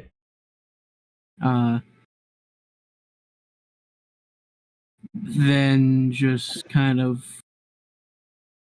Yeah. That's really it. But yeah, I would say another thing that is interesting with like the anger stuff, and especially like the school system is like one thing that kind of helped me this year because I knew I had to do shit. It made like to graduate, and I didn't have to lay back and actually have to work towards making sure everything was good. It gave me motivation. And it kind of put me in a different mindset where if I have to do something, I'll do it. And I'll put my mind to it. The problem with me this year, I had zero motivation this entire school year. And like for me, it's like problem I had too was I had the same problem you had, RJ. Like before, I had a hard motivation to do things until like the last minute. But now it's like now I have the mindset of when I get something, when I have to do something, I do it ASAP. I do it straight away because it's like. It changes everything. Like as I'm older, that's what I'm gonna have to do. I'm gonna have to do everything as soon as I get it. As soon as things are handed to me, I have to do it. So I know everything that I'm on top of. I'm like, I think one thing I kind of suffer from is that I have like this thing now where I have to stay on schedule with myself. I have to like follow the schedule that I do. And if I go off that path, it really bothers me. Like if I'm not doing something in the morning or at night that I'm used to doing. And it's not a certain routine. It's kind of difficult for me. It's kind of like OCD to an extent. Yeah. If I don't do that thing, I have a question I want to see your guys' point of view on. Mm-hmm. Do you guys genuinely think that consequences make everyone a better person? What do you mean by that? I don't really know how to make that more specific. What do you mean the consequence? The consequence to what? Your You action? mean like to your actions To- and that kind of thing? Yeah, to your actions and your mistakes. Yeah, I think. Because I mean, like in the situation I'm in now, I'm getting pretty much. I mean, I'm pretty much kind of screwed. I mean, not screwed, but one, I'm not being able to go to Vegas anymore. That was a life-changing opportunity right there because I would have been able to go see literally one of my closest friends that now, maybe because I don't go to Vegas now, maybe our friendship will end sooner. That was a life-changing opportunity, literally shaping something in my future. It's like the butterfly effect, you know? Mm-hmm. Yeah. Me missing out on that is already alone a huge another thing. I might not even be able to, like, I had other plans to go see people I haven't seen in years. Because, you know, I've been switching schools a lot and all that, right? Mm-hmm. There's one friend I haven't seen in 1 year, another friend I haven't seen in 3 years, and then some other people along with them. I might not be able to see them this summer too. Oh. And then also with, what is it called? The girl I'm talking to right now. I might not even be able to see her this entire summer too. That's just this summer alone. Outside of that too, I might not be able to play sports for this first semester of school. That's for the rest of this year. Sports has always been a huge part of my life. If I can't play basketball for my sophomore year, that's another consequence right there. Another thing. I've been trying to get a PC for 4 years. I might not get a PC this year. That's another consequence. And the list of consequences goes on and on and on. But I'm just trying to think, how is this going to make me a better person? Oh, another thing too. I have to do summer school. Mm-hmm. That's another consequence. And it's like, I don't know how to take this. Like, obviously the consequences, you're not going to like it. But So, how is this going to make me a better person? like, I think you can be. I think you can be over consequenced. If I don't even know if that's like a right way to put it, but I think it's like if you I get feel like caught with right now, I something, feel like I'm serving jail time for that. Like, it's that's what it feels like. It's like getting caught with some type of drug, but getting a life sentence for it type of deal. It's like it's just kind of like unnecessary. Like, I think everything you do should have a consequence. Like if you do something like, you know, depending on like bad will be like bad, good will have good, you know, whatever it may be. I think sometimes your people push it, you know. It's like you shouldn't have to be dealing with that much consequence for, like, I don't know. Actually, like, maybe that I don't know. I don't really know. Like, I know the big consequence just goes on. Here's another consequence. I think maybe one or two. No, I think everyone with Xbox here has probably heard how I feel about therapy, right? Yeah. I think. Well, I'm being forced to do that too. That's another consequence. It should be something that should help me, right? But they're purposely doing it because they know I hate it. So it's considered a consequence. It's just like, so I don't know. here's I feel like, especially with like, I don't even like, you know how people go to jail to, you know, pay for their actions, right? Mm-hmm. And if it's not a life sentence, you feel like they'll get out of that a better person. But sometimes in that situation, it doesn't even work. And they'll come back out of the prison and they're still literally the same person. So, or even possibly worse. Yeah, so what I want to say about that, consequences do make you a better person if you do learn from them. If you do not learn the lesson the first time, it will I learn repeat. from the mistakes.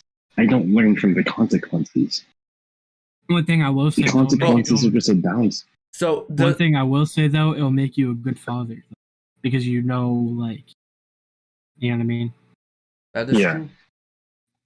Yeah. So did that mistake like lead to all those consequences? Like, Yeah, the whole consequences is learning from the mistakes. You don't learn from the consequences.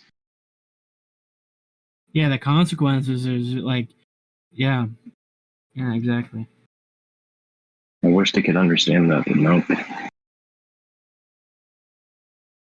Like, the consequence should be you doing the summer school to catch up to where you need to be. That should be the consequences there. You have to do it over the summer. Not this extra shit. They don't see summer school as a consequence. They actually see it as a good thing. I'm like, are you kidding me? Oh my gosh. Are you kidding me? It's not a That good is not a good thing. It's literally what? How's that I don't know. You said it will benefit you. You want to do summer school. It's good for you. I'm like, huh? Yeah, it's good for me because it'll give me the credits that I need, but the credits is all I need. I don't need the the things that they're teaching me. I don't need any of that. Here's I'm just doing unnecessary work for numbers.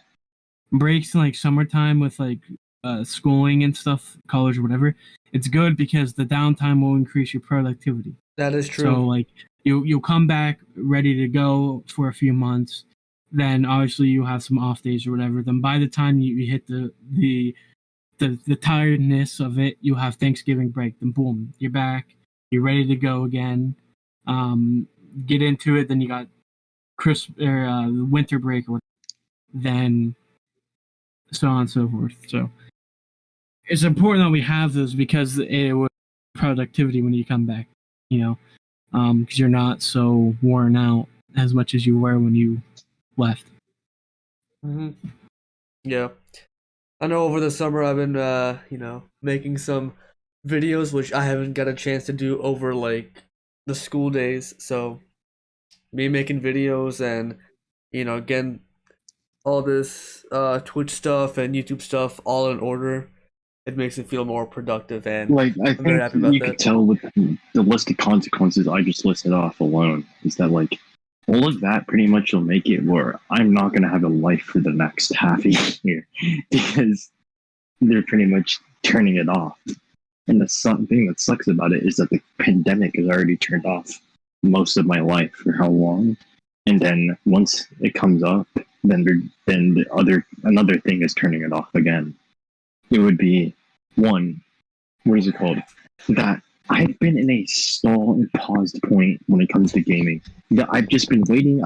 I can't do anything in my position anymore. I need a PC so I could finally do the thing that I have known so many things about that I clearly have the personality for, and something that I will probably most likely succeed in if you've like streamed or talked to me for more than like a month or something. You could probably tell I have an entertaining, just general personality.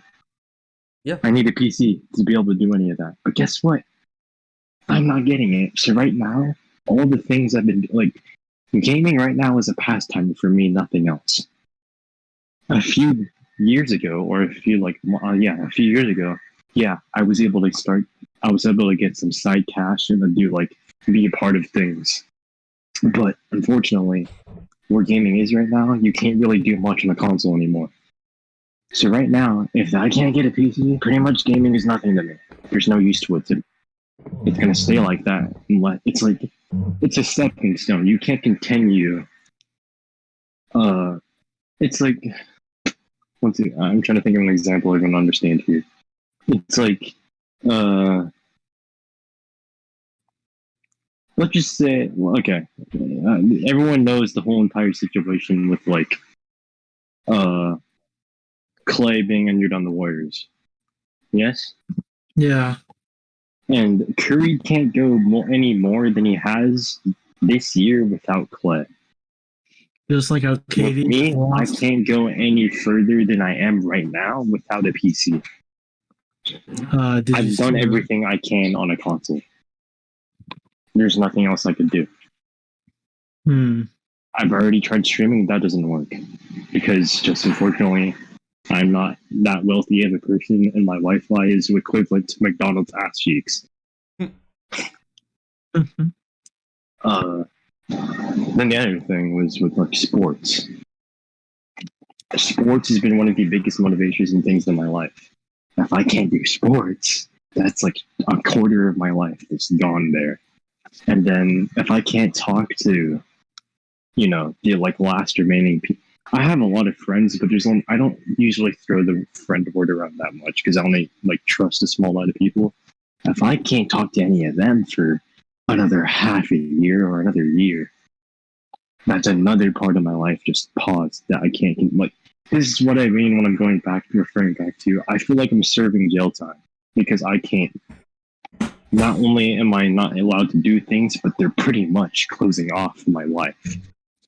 So, RJ, would you say that that consequence that you had to do you think making that mistake was worth how many consequences you had to deal with? Oh, 100% definitely not. Yeah. And that's No. that's like Even the hard if it part. was, no, the mistake wasn't a sacrificial mistake. It was a genuinely stupid and dumb mistake. I understand. I shouldn't have tried to do what I did. I should have known that.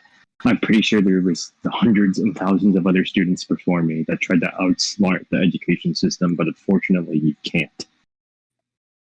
And unfortunately, because I'm an Asian family, and when you do something dumb like that, you have to pay double, like 10 times the price. Because they don't see it from your perspective. They look at the numbers. That's all Asian parents know how to look at. If they see the letter C, they're going to cut your balls off.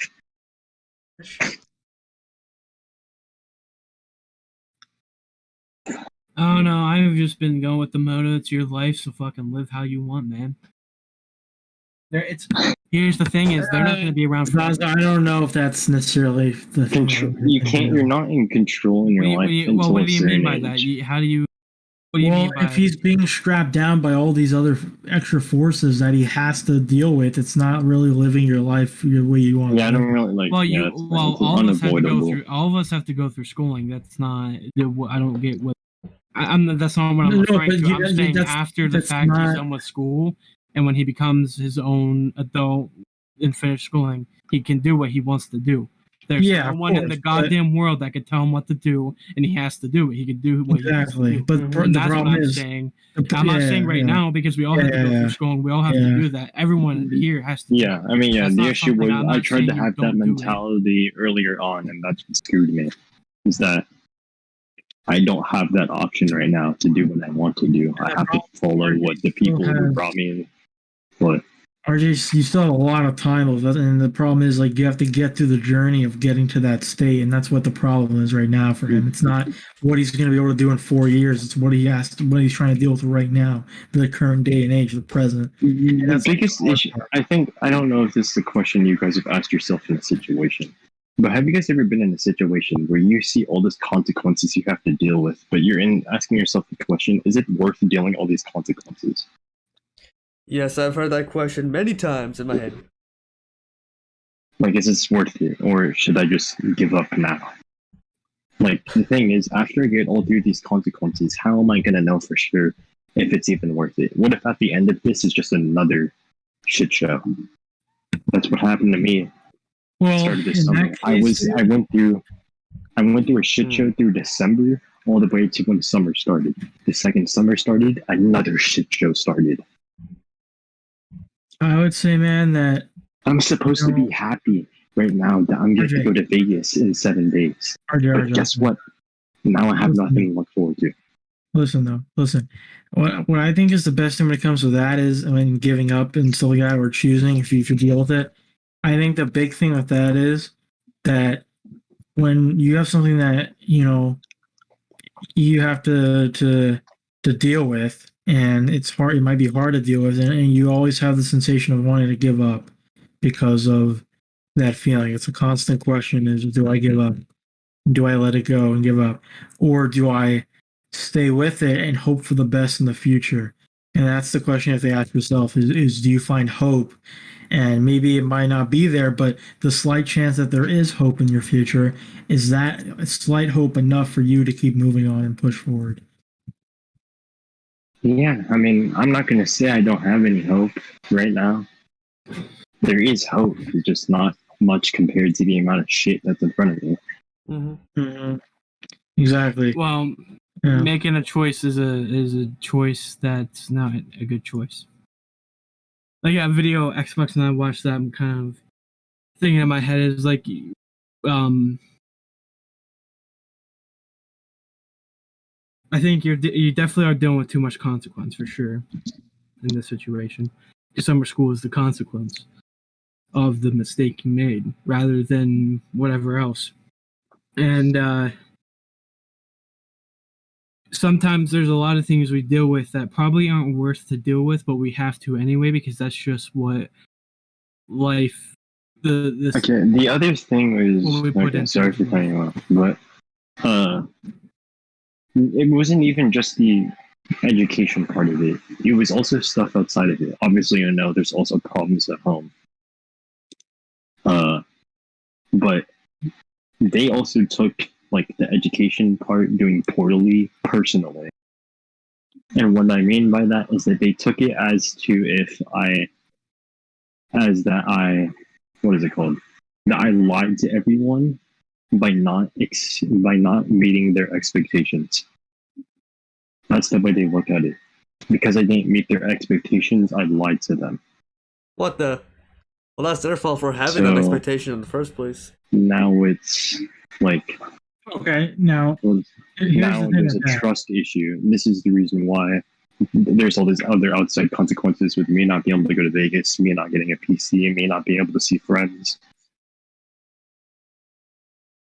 Is because they see it as I was using them as if they did all this other stuff for me with taking me to practice and going to my games, but then in return they got poor results and they took it as I lied to them, I betrayed them. Yikes. Well, RJ, if that's the case, then the only thing I could say for that is, like, if that happens, it's like you can't change how other people like perceive things in that moment. But I just don't know how to deal with, like, your family is your family, but when your family gives up on you, what the fuck else are you supposed to do? What the fuck else do you have left? The thing is, if they're not with me anymore, as if we're on an equal basis of trusting each other as equal human beings, and then on top of that, they're not allowing me to go see other people that I do trust and that I do genuinely care about, is that they're putting me in a situation where not only am I dealing with the consequences, but they're forcing me to deal with it alone. yeah, Is that you don't even know. In a week, you guys might not even hear from me for the entire summer. Dang. I'm not sure yet. It could happen, because from what I've heard, I'm not going to be able to talk to anyone for the entire summer. You're gonna be that busy? And I'm just... No, not even. It's a consequence. And I'm just sitting here thinking, is that worth it? If I don't talk to these people for a long time, I come back, things change. How am I supposed to know things aren't supposed to change? How am I supposed to, let's just say, this would be one of the things that would suck the most. I think Zazu could see this. Imagine I don't get to talk to that girl I'm talking to right now for the entire summer. I come back, talk to her again, she's with another guy. Imagine how broken that would be right there. I got through all this stuff in the summer. Boom, I get out. Bad news, first thing. I wouldn't know what to do right there. I just feel like speechless. Oh, so remember when you said that you have like a lot of patience, like unlimited patience? I do, but the thing is, I don't know if my patience is worth. The thing is, I have good patience, but Xbox, I've been dealing with, like, I know you don't know the full story, but I've been dealing with shit like this since, like, I'd say since the pandemic started up to this point. So don't get me wrong. I have good patience, but my patience is being tested to the max right now. Well, I've been waiting for even longer than a year to finally get out of this situation where I feel like I'm enjoying my life and I could say that I'm stress-free and that, you know, I'm at a top point where I'm only moving forward. So I've been patient, just, you know, this is the first time I've had my patience tested to a point of where I could say it's almost been not just a year, but almost years. it might get to the point of years because I might be dealing with this for the last 6 months. Then it would turn into I've been dealing with this for 2 years. Yeah, And that's a lot to say when you're only 15 years old. that is, yeah. I mean, like, as lots of people say, there is light at the end of the tunnel. Am I right? That's what Revive is trying to say with even the tiniest of hopes are like what you got to just hold on to make sure that there's a chance that it's worth it. But I don't know. I'm just kind of doubtful because I was let down once already with going through 6 months and then now having to deal with another 6 months. I'm just worried, is that going to keep repeating on and on? Hopefully not.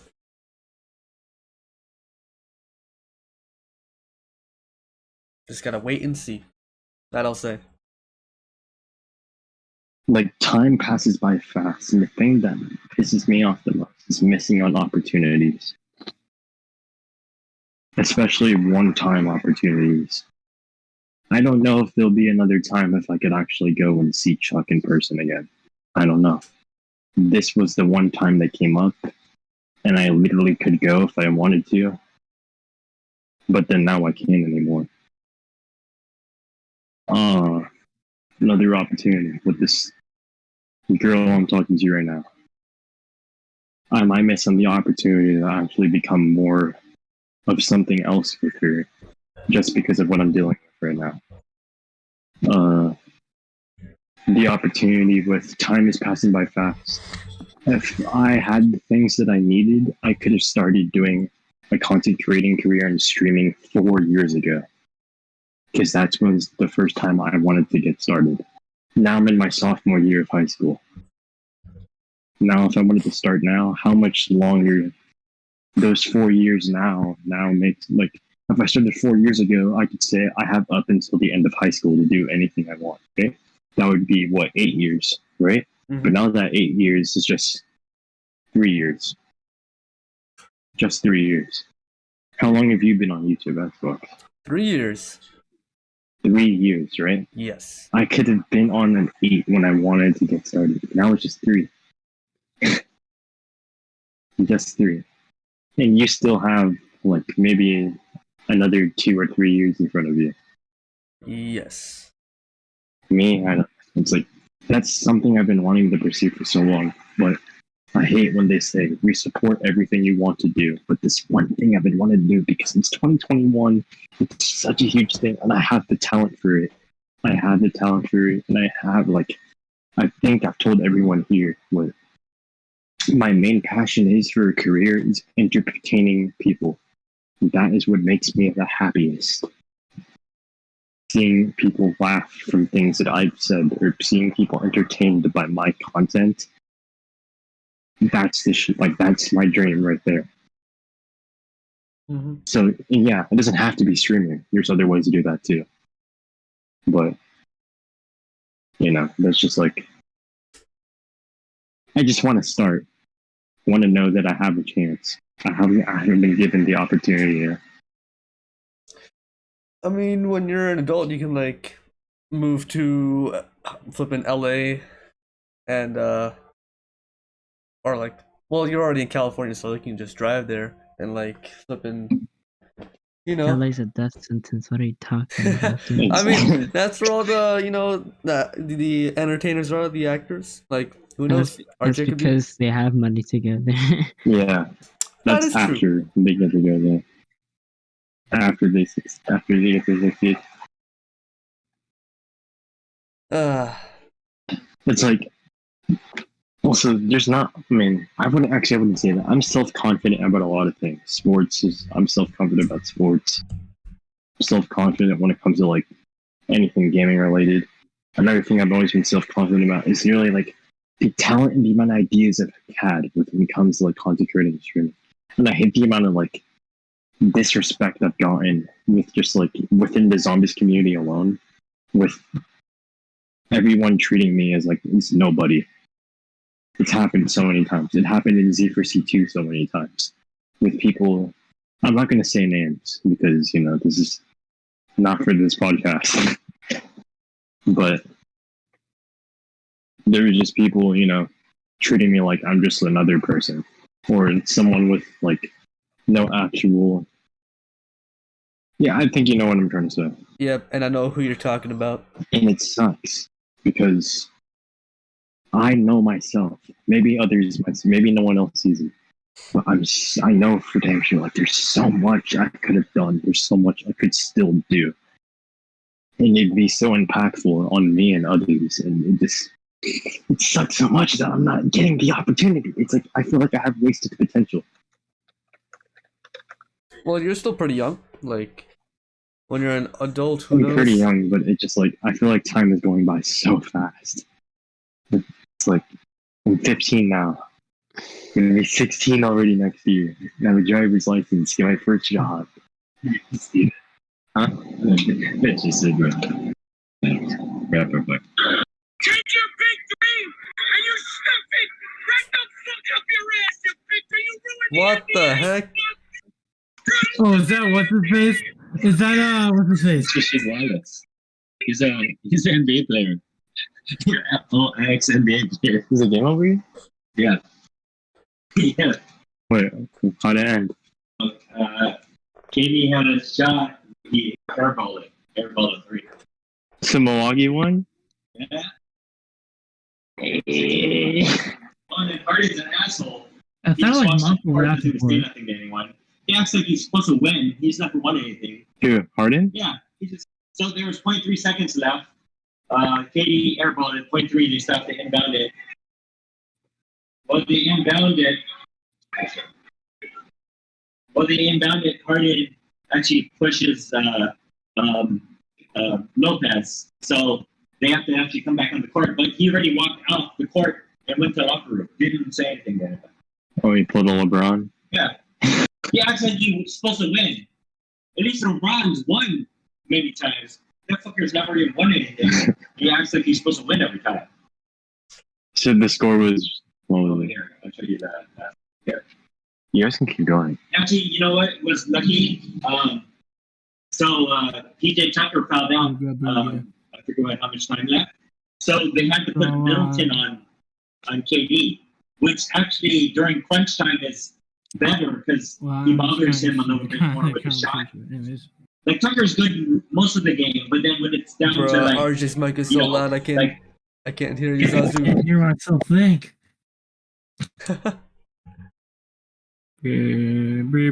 Alright, yeah, now I can hear y'all. Well, you know, reality is just an illusion. That's all I gotta say. Yep. And life is just also an illusion. Indeed. Created by the inner ropes of our own consciousness. Or what do you guys think about this? What if life is just a train that keeps on moving? Cringe. What? What do you mean cringe? Metaphorically, it's basically that, you know. Or a roller It doesn't coaster. stop. It's not invisible. It's just a train on tracks that are just moving along. Mm-hmm. Also, do want to mention one video that me, Chuck, and Zazu was watching. It was this couple at a dinner date, and the dude was. That's just... literally okay. Go ahead and finish what you're saying, but before you do that, that literally happens to me a lot. Like where I get disconnected, I'm just so deep in thought that something happens, I snap out of it. But anyways, go ahead. Yeah. So at this dinner date, the dude was, looking at the menu. And the waiter comes along, asks for the drinks. He told him the drinks, and then he asked the girl like, "Oh, what do you want to order for food?" And the girl was still deciding. Then the guy was looking around as the girl was deciding. That everybody else was looking at the menu, and then he went on this, constant, flipping chain of events in his brain. That's like, oh, everyone is just, on their menu. Oh, I can hear everybody, but it also sounds like flipping, animals when you combine all the voices together. and then he went on this constant chain of like from there all the way to like the flipping universe, and then the waiter came by, and then he got reconnected into reality, and it was like, oh, it was just all over the place. But it was a simple, him just looking around, thinking, and then just coming back to reality when the waiter came along. Oh, you have to find the video, watch it for yourself. You just want to give it a listen. I found the video. 1:17 is when it starts. If we all play at unison, we can play it for the. Because we don't have to actually show it. It's just all about the audio, especially for the audio listeners, because they won't be able to see it anyways, and it's not like it shows anything important. It's just about what the guy's saying, Yep. Yeah. So want to live stream it, and then we can I'll watch it. Yeah, I can do that. And yes, I feel this all the time in school, getting disconnected from reality and then going back. It's insane. It happens to me. Yeah, I hate when it happens during I'd say a lecture, but usually I don't do it then. I usually do it whenever it's like lunchtime and my friends are all talking. Mm-hmm. And I'm so in the zone, dude. But anyways, let's just play it. I won't play like the whole thing, but like the main parts of it. Yeah. There's a lot. We'll skip through. The other people in the restaurant. It looked as if about a quarter of them were looking at their menus as well. He wondered how much of everyone's life was spent trying to make decisions like this. How much stress and worry were put on decisions as trivial as what meal to get out of a few similarly good, privileged meals. Then Tim realized that he sort of was just doing the same thing. This suddenly made Tim sort of anxious, as if this thought weirdly reminded him that he was a person, a living thing in the world, and whatever absurdity he was looking at in the restaurant, he was also a part of. As he scanned around the room, he weirdly noticed the droning chatter of all the other restaurant goers, as if his ears pulled the hum of their voices from the background to the foreground of his attention. He thought about how each individual voice made sense on their own, but when heard collectively all at once, they sort of sounded like squawking animal noises, completely. That's what I was mentioning. I want to say this happens to me a lot of just how like in the zone. This is like how I am, but also I want to say for those listening and stuff, Tim is when he refers to Tim, he's just referring to a person. It's not like an actual story. It's just kind of what the video creator put in just to explain this concept in much of a more understanding fashion. But it's very relatable with how the guy disconnects completely. He still knows what's going on. Voice crack, my bad. But he disconnects and indiscernible and bizarre. This made Tim even more anxious. He tried to pull himself out of it. In his head, he told himself to relax over and over, but in this attempt, he found himself thinking about the conversation he was having with himself. He wondered who was telling who to relax. He thought about how he was somewhere inside his head, lodged within the object of his brain, somehow looking out at all these other objects, thinking about them, trying to make sense of it all. He looked down at the chair he was sitting on. He thought about how many people were likely required for it to arrive there under him. He observed the wood frame, the leather skin of the cushion, the pillowy material inside of it poking out of a hole, and all the little screws that held it together. He wondered where it all came from. He thought about how he could trace each item back to something. The wood from a tree, the leather from an animal or fabric, the metal from certain rocks in the ground, the chair design from other people, all of it from the planet from some swirling cluster of matter and energy. But then he suddenly became deeply overwhelmed by the idea that he didn't know where this string ended or began, that no one really did. He started to feel somewhat claustrophobic and disoriented, somehow disconnected from what was going on around him, yet deeply aware of everything at the same time. The chair almost looked unfamiliar to him as he continued looking at it. He thought about how it sort of just showed up, how everything sort of just showed up. That one day, some amount of time ago, he realized he was Tim, and he showed up. Another day he learned what a chair was, and chairs showed up. Another day he realized he was on this planet, and the planet showed up. And this continued on and on with everything he'd ever known and ever would. This then made Tim wonder what the chair would be if he wasn't there to sit in it, if no one was anywhere to sit in it. He figured it probably wouldn't exist at all, but But then he wondered what else wouldn't exist if there was no one to do anything with anything. If with no one to sit there would be no chairs, then what would there be with no one to think? No one to say what color anything is, what things sound like, what things feel like, what anything is like. Tim suddenly became viscerally aware of the fact that he was looking out at everything through his eyeballs. He thought that surely without any people, there would still remain objects, organizations of matter and energy floating around, but he considered the possibility that with no one to say what purpose any of it had, no one to say what made any one part of it different from any other, then perhaps none of it would really be anything at all. He wondered in this moment if in fact everything he was looking at was actually nothing, but somehow through him it became everything. That here in this restaurant he was creating existence as he lived through it, determining what it all meant. And without him, without anyone, everything might as well be the same as nothing. So, are we ready to order? The waitress said. Yep. So right there. I'd say that's a good.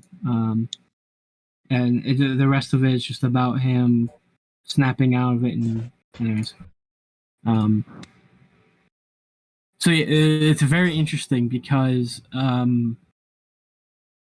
it's like, you know, it's one of those things. It's like where it's basically, essentially, what I took away from that is just like our brain created what we interpret things are today, you know, and the purpose they serve.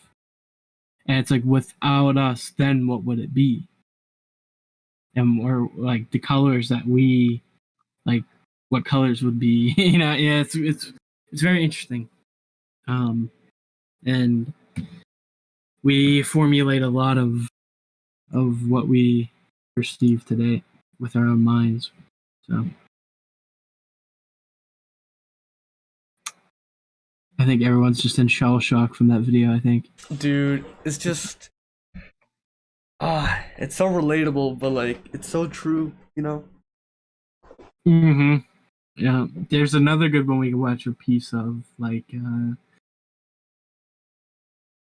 I mean, there's some of them I didn't finish yet that I want to finish. One thing I really liked about that video was the part where the guy's like talking to himself, and he's kind of made like multiple versions of himself in his head. I feel like a lot, or some people do that, and it kind of makes them self-aware about themselves more, and dividing yourself into those different people in your mind can sometimes help figure out which part of the mind is taking over in a certain way, whether that's emotion or, you know, something else. And it's like, I think it's an interesting concept too. What people do, they personify their emotions or their well-being into different versions of themselves. Yep. Then I remember when we watched, I'll pull up the funny part of it, when the guy was basically thinking like, you don't have free will because you like, basically, it's very complicated, to be honest. And I feel like me trying to explain it will mess it up. But he I'll just the cream go and sugar part, right? Yeah, I'll just go live and everyone can listen. It's pretty funny. It's amazing. But, so for our audio listeners, I would highly recommend these videos. And the channel name is Pursuit of Wonder, and it's a very good channel. So again, I won't play this whole thing because these videos are pretty lengthy. Some of them it depends on what length it is. In terms of the podcast, and I think it's lengthy because it's 16 minutes, and that's just like a lot of time in terms of, you know, but. Or sugar in his coffee. For some reason, this question suddenly spurred an insight and idea. On the following Monday, on his way to work, Casey stopped at a local coffee shop. Upon ordering, the barista asked Casey if he wanted cream or sugar in his coffee. For some reason, this question suddenly spurred an insight and idea in Casey's mind. Somewhat awkwardly, he replied, "I don't know," and then waited to see what would happen. Naturally, the barista paused and waited in confusion, assuming Casey would follow through and make the decision. Casey did nothing. After a few extra long seconds, in order to finally cut the moment, the barista spoke up and said, "Wait, so you don't want them, or you don't know if you want them?" After another brief pause, Casey replied, "Yeah, you just pick." "It doesn't really work like that," the barista replied with a somewhat impatient confusion. "You either want cream and sugar or you don't." Casey, thinking about how foolish this statement sounded to him now, took a coin out of the little tip container on the counter, flipped it into the air, and caught it. He saw that it landed heads on his hand, and then clumsily said, "No cream or sugar." Why is everyone quiet? "Sorry, thank you." And Watch put the the coin back. stream. Watching a video. While waiting for his order, Casey considered how since he had left the decision up to chance, the outcome was totally random, not determined by any cause and effect sequence, nor any internal or external force leading up to the outcome. For the moment, he felt an excited sense that he was perhaps onto something, a breaking of the whole system. During the rest of his drive to work, Casey drank some of his coffee, wishing he had gotten cream and sugar. It didn't take more than a few sips for him to realize the absurdity of what he just did. So yeah, that's more about free will and just basically everything is just a choice by you, and you can't. Not making a choice is making a choice essentially, and no matter what you do, it's a choice you make, and it's not really so much free will. It's a very good video, and I just recommend watching the entire thing. Other than that little clip, which was just kind of entertaining, how he's like, "I don't know," and it's just like the guy was just so deep into the idea of his thoughts and things. He was willing to go out and do random things like that, which is pretty funny. To be honest, it's kind of something I'd probably do, but you know, it's Oh, not that same.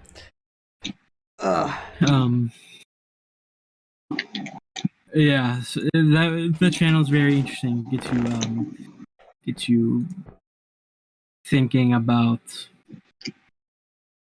your consciousness and just reality and everything else, and it's really good. Your mind goes kaboom.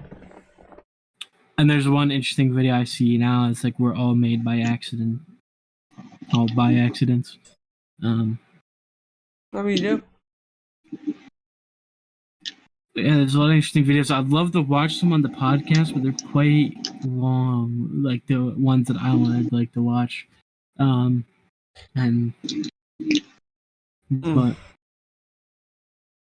Yeah, you know what else is long?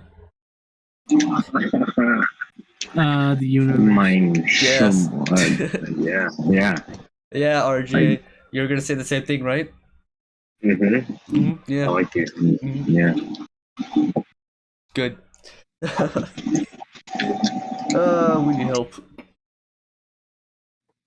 Survives Italian schlong. Revives what? Huh? Revives what? His massive baguette. But what do you think about that revived? How like the things we perceive it because our consciousness. Does it butter your baguette or does it?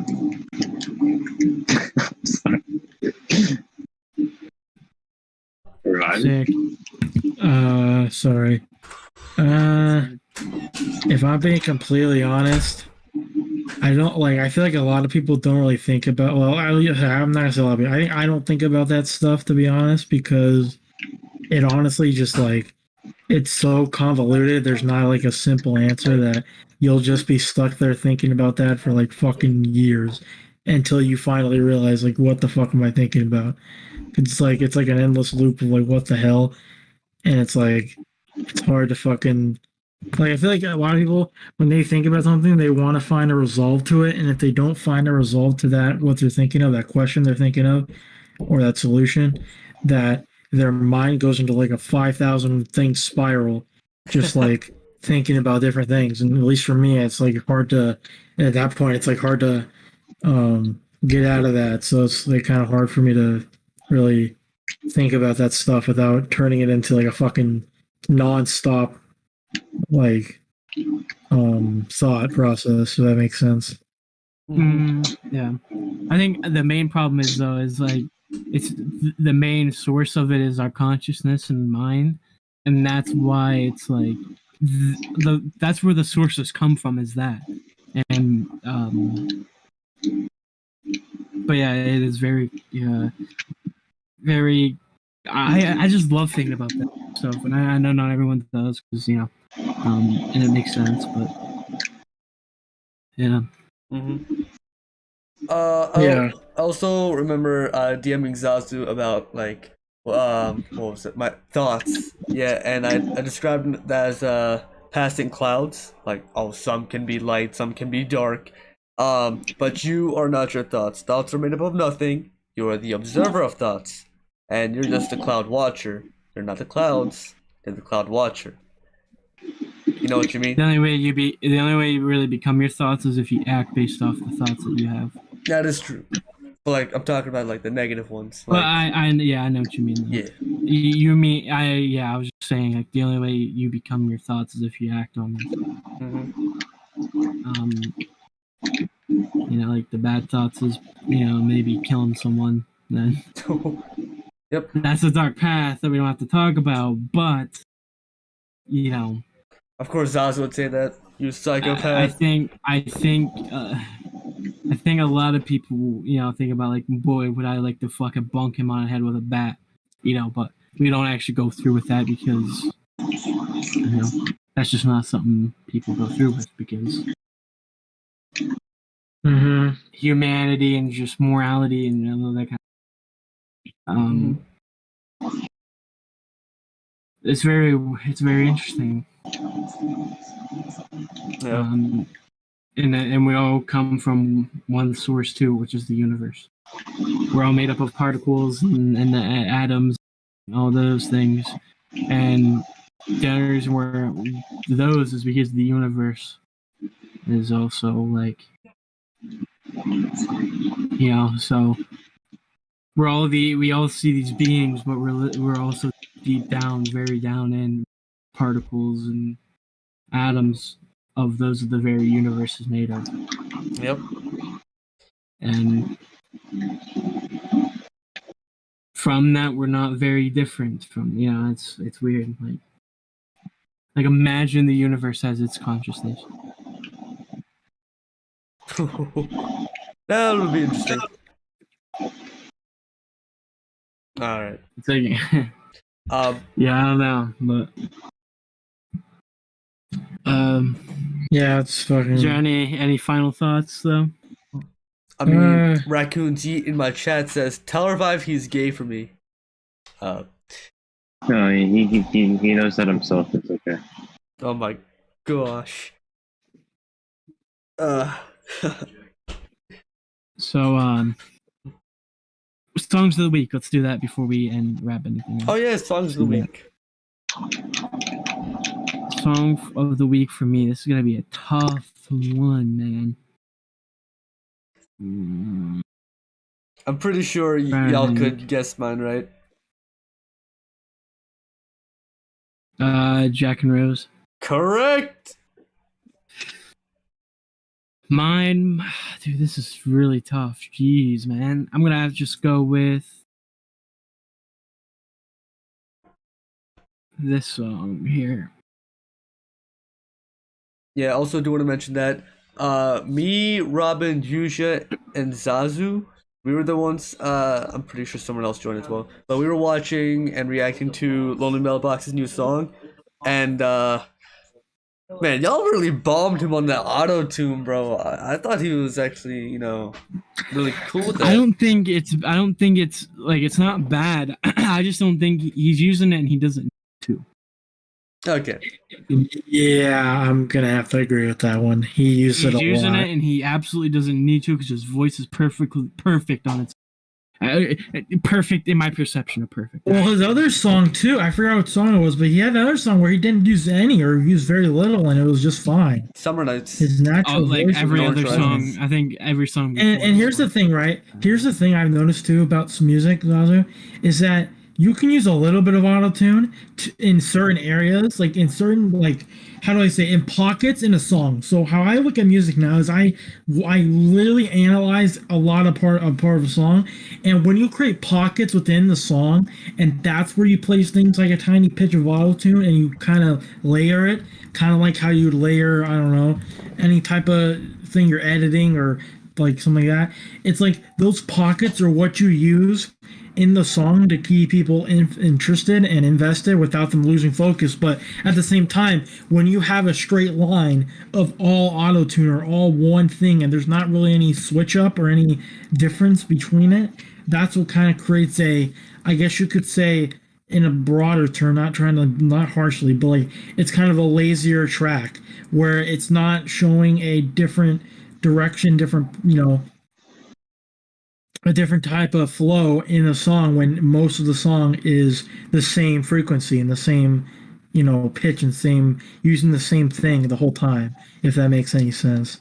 And I feel like the song, it kind of like, at first I was like, okay, but then it kind of got a little jarring as the auto-tune kept going. I kept hearing the auto-tune. I was like, it's like I wanted to hear just him in a little bit. And, in portions, it's fine to have auto-tune. Everyone does auto-tune. If you don't do auto-tune, you're just lying to yourself, or you're just like insanely good at singing by yourself. But most people use auto-tune, but they don't use it all the time in songs because it creates a lazy track, if that makes sense. And they don't heavily put it onto their voice. It's like a slight. It's like a light. It's like a slight, exactly. Like some people. So some rappers I know, when they rap, like their normal voice. But when they sing in a certain part, they put a slight pitch of it. But because that slight pitch is a pocket inside your song, inside your rap, it creates an interesting diversity. But when you add the only layer is auto-tune, and you're just using your voice to modify that auto-tune the whole time, it creates a lazy message, in my opinion. Mm-hmm. It creates a lazy track. But that's like a broader term for it. There's more terms for it, but that's what I kind of think of songs that use auto-tune all the time. Not even just his song. I'm not trying to bash his song. Like, the song was good, but I definitely don't agree with how much auto-tune that he used. What do you think about Travis Scott? I like the lyrics. I'm not a big fan of Travis Scott. Okay. I don't listen to a lot of his music. Yeah, because he uses auto-tune a lot. Lolman Mailbox, though, he's fine. Yeah, but I'd say the lyrics are good and the flow is good. Just the auto-tune was a bit too heavy for my liking, but I still don't think it's a bad track. But the songs for the week for me is the main one I'd just say is probably J. Cole, Let Go My Hand. But I have a pretty diverse taste in music, like classic rock all the way to hip hop now. But I'd say the main one is probably Let Go My Hand by J. Cole. It's pretty self-explanatory when you listen to it. It's just that's like real music, as it gets, sometimes. Yep. I also like that there's a burning basketball hoop in the background of that. Oh, sorry, my bad. That's just amazing. But yeah. What did you say it was? Who, me? Burning basketball hoop? Yeah, in the back. What? No, okay, look at Zazu's, song of the week. And behind the dude... It's J. Cole's new album, Offspring. Oh, I thought you were talking about my fan. Huh? The Motley Crue one. The Motley Crue song, the other one. I'll probably have two songs a week depending, because my music taste is diverse. I can't nail it down to one. But the Motley Crue one of the week is Don't Go Away Mad, Just Go. Then the more hip hop one is Let Go My Hand by J. Cole. But yeah. What about quote of the week? I'm gonna do that. I got a nice quote I'll read off. One second. Here. I'm not gonna read the whole thing. It's a pretty long quote. I just want to read the ending. But madness is a special form of spirit and clings to all teachings of philosophies, but even more to daily life. Since life itself is full of craziness, and at bottom utterly illogical. Man strives toward reason only so that he can make rules for himself. Life itself has no rules. That is its mystery and its unknown law. What you call knowledge is an attempt to impose something comprehensible in life. I remember you sent me that quote, and oh my gosh. That's Man, a it long is- ass quote. I mean, but it does have like a very good meaning to it, so yeah. Mm-hmm. Yeah, yep, it does. And I'll send it in the actual group chat to just, to just because, but yeah, so what's like, I know not everyone probably has a quote of a week, because obviously that was a random thing I just did, but what's like a quote you guys may know that's, that you can't know off the top of your head that you like, or I have many that I know off the top of my head. Like one of the Albert Einstein ones, actually. There's a couple I know, but one is like reality is merely an illusion. So, albeit a very persistent one. That's one. Another one is also, if you want to live a happy life, tied to goals, not to people or things. Mm-hmm. Then another one by Ben Franklin is, time you delay, time doesn't. Oh, okay. I mean, I have a quote of the day. We love ourselves after so many mistakes, so why do we hate others for one or two mistakes they've made? When you brought up Albert Einstein, I think like one of the only Albert Einstein quotes I go by or remember is when he said, "Life isn't worth living unless it is lived for." Ooh. Also, that quote you said, Xbox, a very good one too. Yeah. Yeah, there's another Ben Franklin one that I like too. An investment in knowledge pays the best interest. I think that's what it is. I think that's Ben Franklin. I think. And my quote is from Mufti Menk. Yeah. Also, Revived RJ, do you got any song of the week or any quotes? I don't really And have. you got that Logic song stored up, boy. Wait, what? Logic song stored up in there. Oh my, okay. I would have said a Logic song, but the issue is I don't listen to just the one Logic song. I listen to all of them, so I can't bring it down to one. So like, if you were to bring up, oh, what's the one Logic, like, no, I wouldn't be able to pick because unfortunately he has like 100 bangers, and I can't just pick one. So I would have to sway to a different artist. I wouldn't say like song of the week, but if I were to say like the song I listened to the most this week outside of Logic, because I'm not going to count that because that's like counting.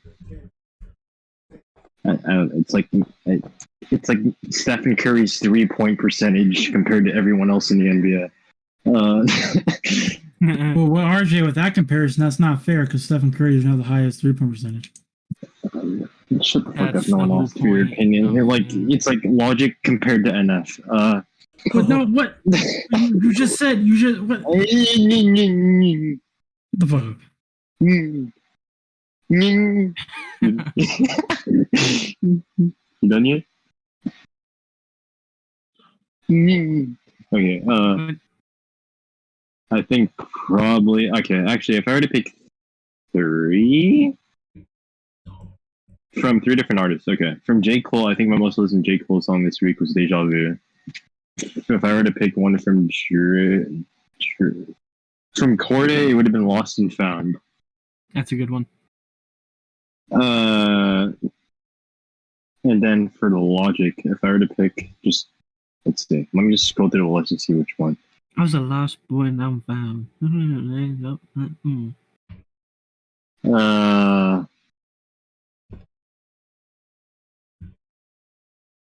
Man, there's too many. I can't pick. Can I just sing the entire album?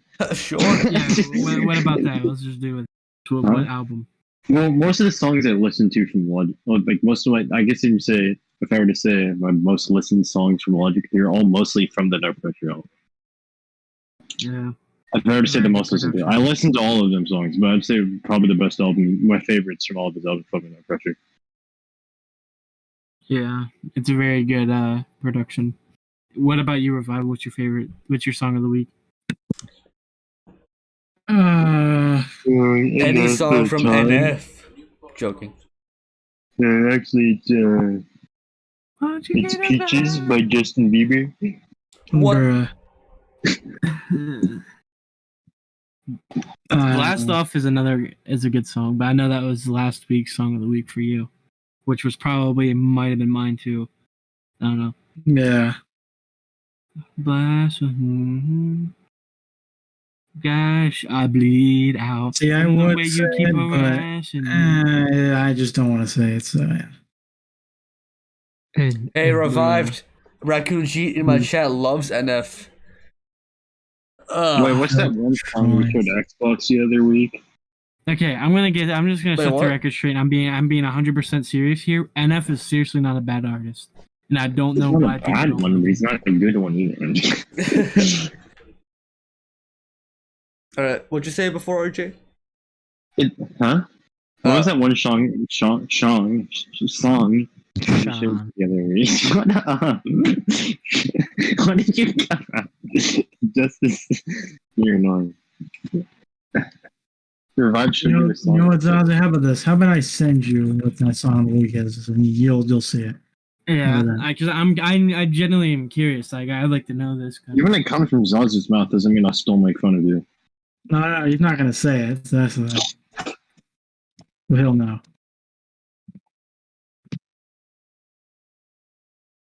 It's a shame that it's the way it has to be. Oh. Wait, where did I go? All right. Anyway, so yeah, you guys have like anything that you guys are looking forward to? Looking forward to what? Yeah, do you guys have anything looking forward to the next couple weeks or? I know Chuck is looking forward to ZWC3. Just Vegas, dude. We don't talk about ZWC here. Okay. Chuck, that is an amazing song. That's an interesting song, and that's showing up on my stream right now, so thank you. Yeah. I just hope I don't see any leaked footage of you kissing any other men at Vegas. Yeah, that's only reserved for me. Like, you better watch you fucking mouth. Yes. Yes. Uncomfortably hard. What? Huh? Huh? Hoo-ha? I said to clap your cheeks instead of clapping you quick. Me and Sally in the back, and I'm sucking his dick. Oh yeah, you know the thing is with me that like obviously I'm like when I watch videos of girls doing stuff. Oh my gosh. I feel that I feel the normal feelings, but sometimes it's hard for it. Not like I'm attracted. It's not clarity. But it's like no. I have to like turn it up loud now for it to. No, I don't know. Yeah, I'm experiencing. I just think that I have to wait. Soon. Oh my god! Speaking of that, so I don't know why that is the first thing. That is the thing I'm about to say. I don't know if you guys want to talk about this. I mean, it's got to do with Twitch, but I think it'll. Oh, I think you guys know where I'm going with this one. Yeah. Oh man. How do you guys feel about two certain streamers getting banned off the platform? Zazu is so sad. Amaranth shouldn't have been doing it. But here's the thing. Is it's kind of weird. Like, so for the people listening and stuff that don't know, on this streaming platform Twitch, there is this thing that people do. They have like this microphone that's like put in like basically what they do. Ears. Yeah. And what they do is they go to one side of like the microphone, I guess, Why you you like, whisper or lick you on trying to it. explain what ASMR is? Well, no, but that's not even, dude. You It's see the not other even girl, Zodra? ASMR at this point, dude. Yeah, Zodra, it's you see queefing in the girl did? microphone, dude. The one where Queefing- she put Queefing and the- farting in the microphone, dude. Exactly. Yeah, that's what I was gonna say. Oh my god. Like, dude, who does that, dude? Who the fuck sits there and just fucking in the microphone? Dude, did you see the one? Did you see the chat of the girls? They're like, if there's no fart, just end stream. Yeah, like, dude, who the fuck wants to sit there and listen to girls queef in the fucking microphone? What do you mean? That's the content I'm looking for. So basically, there was like a huge argument on Twitter about this stuff, and everyone was saying how like they were arguing back and forth if they should they have been banned or not. And people were like, "Well, it shouldn't be because you can make your streams 18 or older." But then other people were like, "Well, that's not what Twitch was made for. Twitch was not made for that." But then they added the hot tubs category, so it's like, what is Twitch really trying to do? And Twitch is kind of a mess. Porn for children. It's really a mess because they keep going back and forth with what they can or cannot do, who they ban, who they don't ban. It's Well, what's just the nuts. TOS say? That's what they should go by, is the Well, rules yeah, that they it- had made. I'm pretty sure the TOS had something against the hot tub streams before, but then they changed it. So it's like, who even knows at this point? And hot tub streams are now like a category. Like a legit Fun category. fact, I'm watching one right now. Oh my gosh. Gotta You love know, Twitch. Like, I don't know, man. I don't know. It's like, it doesn't affect me, so it's like, maybe I'm Sure. selfish to say, because, like, listen, Amaranth was the only one I watched, okay? Mhm. And the only one I followed, anyways. And Well, that's not true. We got some more proof of that one, buddy. We Yeah. have more I proof of that one. I unfollowed those though. I actually only did that Okay, for gotcha. me. That's fine. I actually did that for me though. Yeah. Hey, I was 18, dude. I still am, but I turned 18 that day. Leave me alone. So yeah, man, Okay. it's Yeah, go ahead. Sorry. I wanted to weird. say something. It's the queefing stuff. I feel weird even saying it, dude. But it's like, who the it's just weird, man. I ain't trying to sit there and listen to a girl fucking shit in the microphone, dog. Yeah, what the Fuck. fuck? I would Okay, like okay, that. anyways. Joking. Anyways, to track off of this, I'm looking at Xbox's chat right now. What do you guys think of this? So basically, the argument is that I've seen from chat is that kids kids listen to rap music, but they really shouldn't. In terms of like they listen to It's it culture. too much. It's culture. And say more. Well, another thing that got me interested too is that that people only listen to rap because they think they like it, or they think there's something that they need to watch or need to listen to, or something wrong with them. But like, I think with some rap music, personally, it helps more than you might think it might help in certain ways. I think a lot of things nowadays, when people think of rap music, they think about drugs, sex, and all that thing, Mhm. all that type of stuff. But it's like, yeah, some of it might talk about that and or glorify other things. But it's like they only do that because it's the culture for one, or their lifestyle. Mm-hmm. That doesn't, and the people listen to it doesn't. I don't know. But in terms of just rap itself, I think nowadays people just pin it down to those specific things rather than like what people actually do, creating maybe a story, for example, to tell a perspective,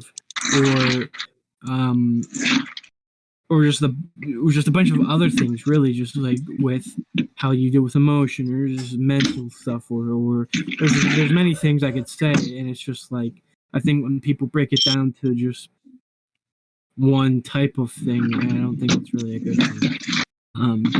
But I don't know. Maybe that's just my way of thinking on that. But Nah, I don't think it's just you either with that one. But yeah, that's just one thing I wanted to bring up. But yeah. Yeah, it's just hopefully people realize that it's not just that. And especially nowadays, it's kind of evolving into a different type of a thing, you know, less of it. We're seeing now that it's becoming more of a area of just kind of presenting yourself in a sense to accept and to realize certain things within yourself. I know a lot of music really does good in expressing what I feel sometimes, and I just listen to it to, you know, it helps. Music actually helps with a lot in terms of that kind of thing. In terms of that, like, music actually helps with emotion, and it can make you feel actually happy. I mean, some songs put you more in your feelings, but you listen to it because you can relate to it and that kind of thing. But Yeah. Music does help. It definitely does help. And like, imagine a world without music, though. Like, that would be painful. That's it. I can't. You just really can't, though. But because it has that much of an impact. But even then, just take out like all the actual like everything with it. Just imagine just a reality without music. Like movies would be so different, dude. Yeah. Not only movies, but just culture itself would be like. I think music, a lot of ways, is a good way of expressing a lot of things, and if people aren't able to express those ways through music, what other ways would they express it through? Probably like, I mean, writing, obviously, maybe poems and that kind of thing, but even then, people would probably resort to other types of ways, and it's kind of, I just wouldn't want to live in a world without music, because it speaks to the soul, and it speaks for the soul, and it's soul food. Pun intended, with a logic. That's a good one. That's a good one. But it literally is, though. Music is literally soul food, though. It really is. And it's such a beautiful way to express yourself, too. And, yeah. You know what songs, what type of songs put you in a good mood? Big Time Rush songs. Yeah! Yeah, if you're still an 8-year-old mentality. I'm just kidding. Huh? Yeah, I said what I said, dude. Nah. Hey, dude, here's the thing. I'm just joking when I say that. Right. I don't care whose music, what your music taste is, dude. Because listening to music, like, your music taste obviously is the way it is because of who you are in a certain sense, you know. Mm-hmm. And I'm not gonna sit here and bash anyone for their music taste, because to me, as long as you connect with that music and you really like it, it really speaks to your soul, then me and my way of thinking is just like, then I don't really. That's awesome, you know what I mean? And I don't know. That's just how I look at it. Is I don't really care. Like, I'm not someone. You know, I don't like. I think country is like the only genre I don't really like. But like, I'm not gonna sit here and bash people for liking country, because that speaks to them, and you know, that kind of. Yeah. Which some of the songs it's kind of questionable, because it's like they just talk about getting dirty and sitting in the sun, and it's just like, all right. But to some people, I guess that connects with them, and that's all that matters at the end of the day. So, yeah. Honestly, I've never been a country fan either, but I'm not gonna hate people that hate on it. Just like I wouldn't hate on. I wouldn't hate any, like. See, that's one thing Okay, well, that's fair, but I honestly don't see the reason why you should hate on other artists. Like, I've never been like, man, I hate fucking just like Travis Scott, because I don't like his music. I hate him, and every time someone says something about him, I'm gonna be like, fuck him, man, or make a terrible joke about it. I don't understand why that's a thing.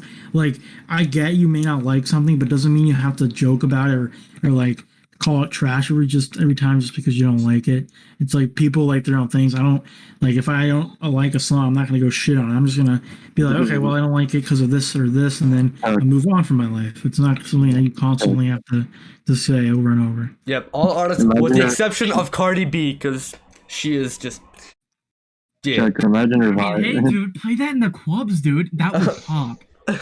That's the thing. There's a time, like, not all music like that in that sense. Even some Logic songs, even there's a time and place for them. And if you play it in the right time, the songs they hit different, dude.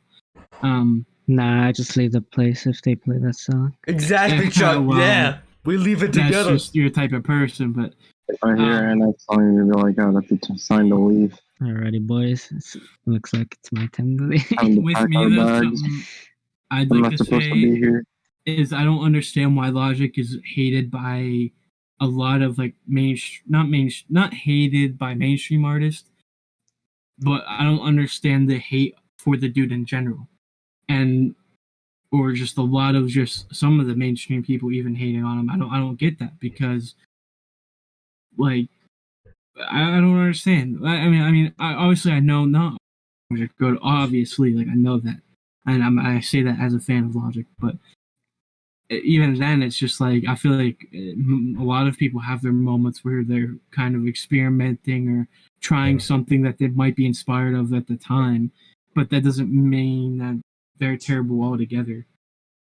I just don't understand the hate for the guy in general, though. Yeah. His Under Pressure, amazing. An Incredible True Story, amazing. Bobby Tarantino, amazing.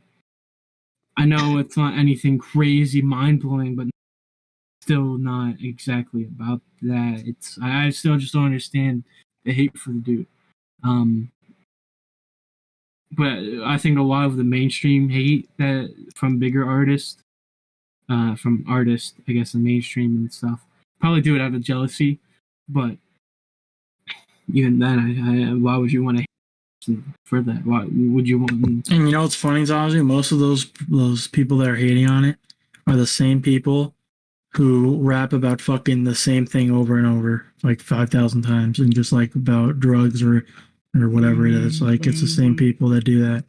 And So I've also noticed too, a lot of people that hate on Logic, mainstream artists and stuff, but people that just generally are the people that like to listen to like Travis Scott and nothing wrong with that at all. I don't mind I like some Travis Scott songs, but I mean just they like the certain type of taste in music that glorify certain aspects of whatever. And that's something that's common too, because you know people say Logic's corny or whatever, but that's just who that guy is. And I don't think the message is corny. I think it's simplified, so it's like memorable, like peace, love, and positivity. I think it's a good message, and yes, it might be corny, but I think it's something that should be applied in life, though, because you want peace in yourself. You want to love what you do and love yourself and love the people you'll have around for your life. Then you just want to put out positivity and get the positivity back in life. So I don't understand the corniness entirely, but I guess it's not for everyone, which is fine, but I don't know.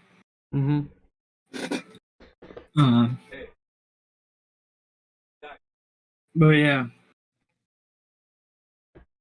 I guess that's just the industry. Because in one of his songs, he even said himself he didn't want to retire from music. It was just that he wanted to retire from the industry, because that guy, I think, is the most hated guy in the fucking industry. In the music industry, he's the most hated person in the music industry. Yeah, probably. Yep. I mean, I'm sure NF is cool. I don't even then. I don't see a lot of hate for NF though. Like I'm gonna be honest. I hear it in our group, you know. But I think people. I think you know what though, Zazie, with that, I don't even think he's in the industry. If that makes sense. If that makes any sense. He kind of created his own path, and that's the difference between that. With like, because he created his own like path to it. It's not really in the same industry. If that makes sense. But Logic gets so much hate. Like, I literally hear about it all the time. And it's like, bruh, I don't get why there's so much hate for one guy when there's millions of other rappers that do the same fucking shit. They rap about the same stupid fucking bitches, fucking drugs, dude. Like, bro, you're not gonna hate on those people that do the same fucking shit all day and fucking talk about goddamn fake depression and shit. It's like, no, dude. Yeah. No. Like, in drugs and how drugs put you in a bad place. Like, bro, I understand, but like, you're gonna talk about that, but you're not gonna fucking, but you're gonna sit up here Dude. and shit on logic. Like, Literally, and the people that hate on him don't know the shit with Under Pressure and mainly with the Incredible True Story. They don't understand like the concepts of them and how they play together. Like you remember I showed you those videos about it, and it's just like they're so good, dude. But people don't see that. People don't see what like. I don't know, man. And Charlemagne, dude, how he hate on the J. Cole ripoff or whatever. It's like, what?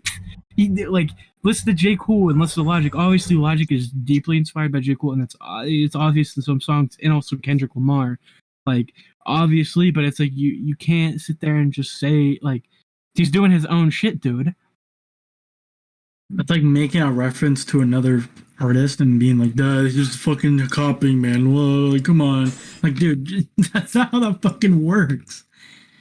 Like, you can fucking like take something from another artist, like whether it's a flow or something, and it doesn't mean that you're copying them.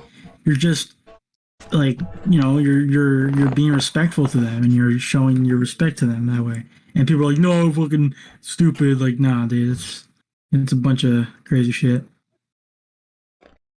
It's just how the industry is, and that's why he said in his one song at one of the end with his singles or whatever, his Magic or whatever, he said that he didn't want to. He made music every day since he actually officially retired, but and he realized over the time that he didn't want to retire from music. He wanted to retire from the industry because, I mean, I would too. You're making the music you love, and it's not bad, but people are hating on it just because it's just, I don't know. That's what I don't know. But yeah, you're right, dude. But yeah, it's unfortunate, but it is unfortunate. It is what it is. And today's been a long day, dude. Mm-hmm. A longer day, not a bad day, just a long day. Oh, accidentally just. I don't know if bad days exist anymore. Really? I'm not saying because every day is good. I'm just saying because, like, no, it's kind of complicated. I'll figure it out. You just accept the bad days and like. I just think it's just how it's supposed to be at this point. Like, yeah, it's more of like it's more of expected than anything else. Yeah. It's just days you expect. Like, I'm just expecting to be bummed out remembering something and just like. It's hard to be disappointed when your expectations are that fucking low. literally at this point, Yeah. And so it's like we're just having whatever fun moments we can have, we have them, and that's it. Yeah, you never know what tomorrow brings, man. Like, yes, sir. It's so unpredictable. It's insane. Yep. And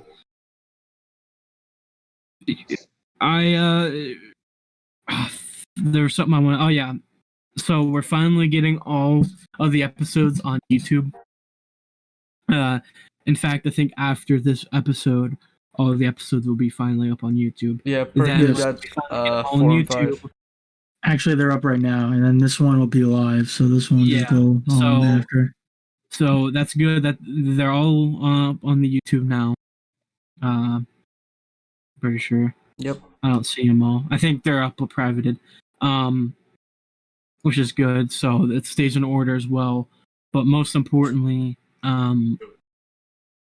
once they're all up on the YouTube, they'll finally be up on all platforms as well. Hopefully, we'll get there.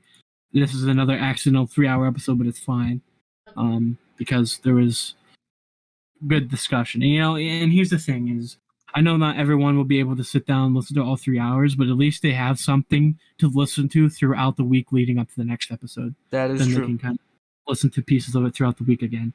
And the thing is I don't want to limit the discussion because I think once we have good discussion and listening, you can take away something from each episode. Then hopefully, that's the main goal.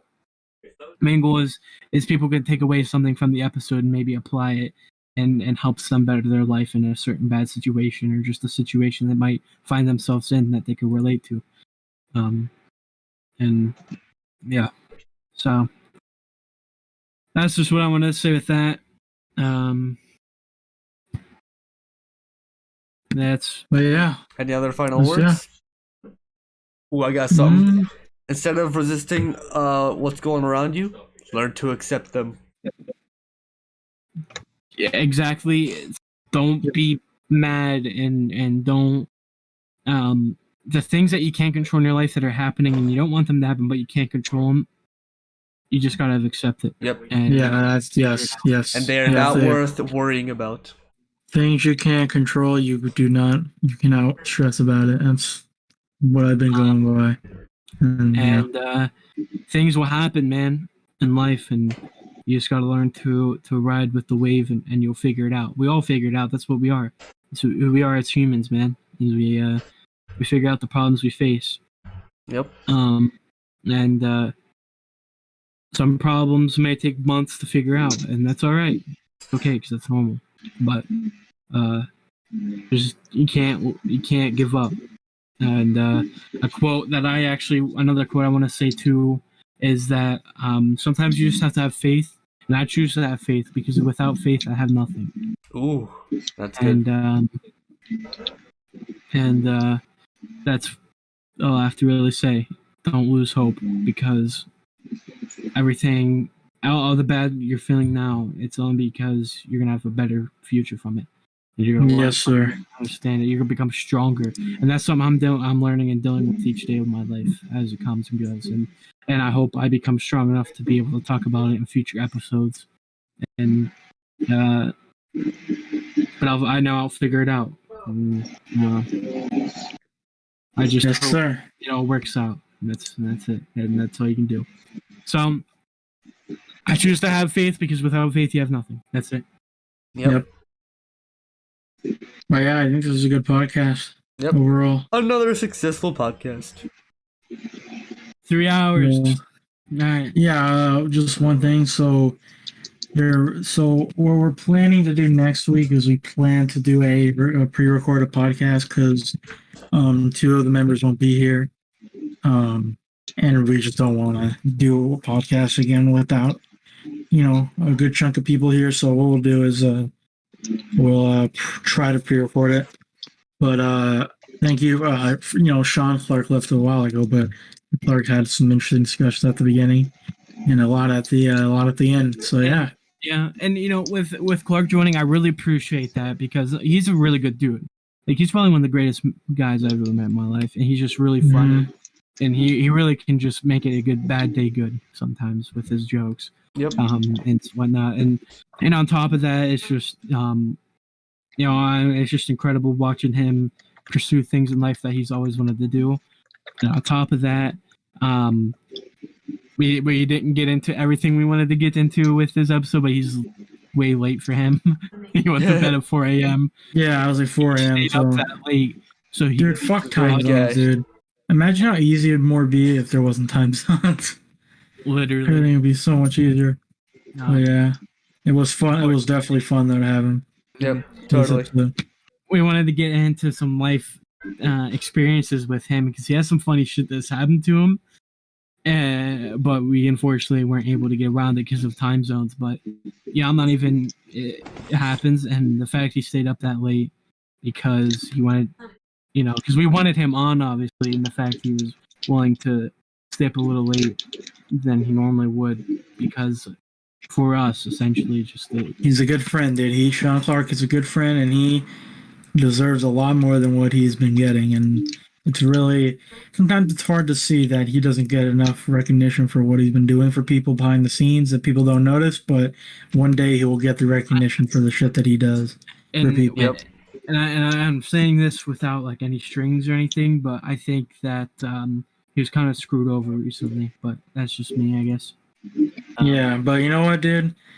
He just got to work towards what he wants to do, and he'll get the recognition he deserves eventually. I think the thing is the very thing that he deserved, it might not have came to fruition, but he doesn't need that to achieve what he wants to achieve. Exactly. He already has what he needs, and that's his confidence, and that's his strive to do so, and he wants to do it, so he's gonna do it. And people recognizing it is just an extra bonus. But even if he doesn't get that right now, he will get it in the future as long as he keeps pushing himself like he's been doing. So I think he'll be okay. Like, that's because he's a good person. Yeah. Yep. And by the way, for those watching on my like on the Twitch side or whatever, and I know audio listeners won't know, but I'll move the picture over to here. That's who shot in his. Where Yeah, so for me, Chuck's thing has Sean's face. That's Oh yeah, the- same here. Chuck's box Yeah. at Clark. So technically, Sean's on Chuck's thing for the people watching on the main channel. So yeah, on YouTube. But yeah, but again, go sub to Clarky on YouTube. He does a lot for that. So go sub to him there. He's fucking doing great stuff in terms of just being consistent with all the shit he's doing. And yeah. And just we'll see you guys next week with another episode pre-recorded, but we'll still have the same great discussions, you know, Just in a pre-recorded fashion. and yeah, and then for audio listeners, it doesn't change shit. Yeah, it does not change crap. But for people that watch it live on the platforms, it will just be an Xbox stream on any of our streams, it'll be a little different. But you know, next week we got a lot of shit happening. But we'll say this: you guys have a great day, have a great weekend, great Father's Day too. It's an important thing. Great Father's Day tomorrow. Make sure, And, yeah. you know, your father isn't going to be around forever. So enjoy. And one last thing I want to say is, if your dad left you with the cigarettes, you know, you can always just get some cigarettes and smash to the ground and be like, "Take that, bitch!" And yeah, that's about it. I think that's the crazy ending we were Light looking them for. all on fire, piss on it, shit on it, wipe your ass with it, go fuck a girl, and have a good night. Exactly. That's what we wanted to say for wrapping it up. A crazy ending. So yeah, guys. Great night. See you next week. Thanks. See you next week. Drive through And all the hardships. drive safe. Do not crash in the car. And Enjoy yeah, life. Make sure you pull Enjoy out. life. The next thing is, dude, is keep striving, keep persevering. It will get better. Indeed. and we will see you guys in the next one. Bye. Bye. Bada boom.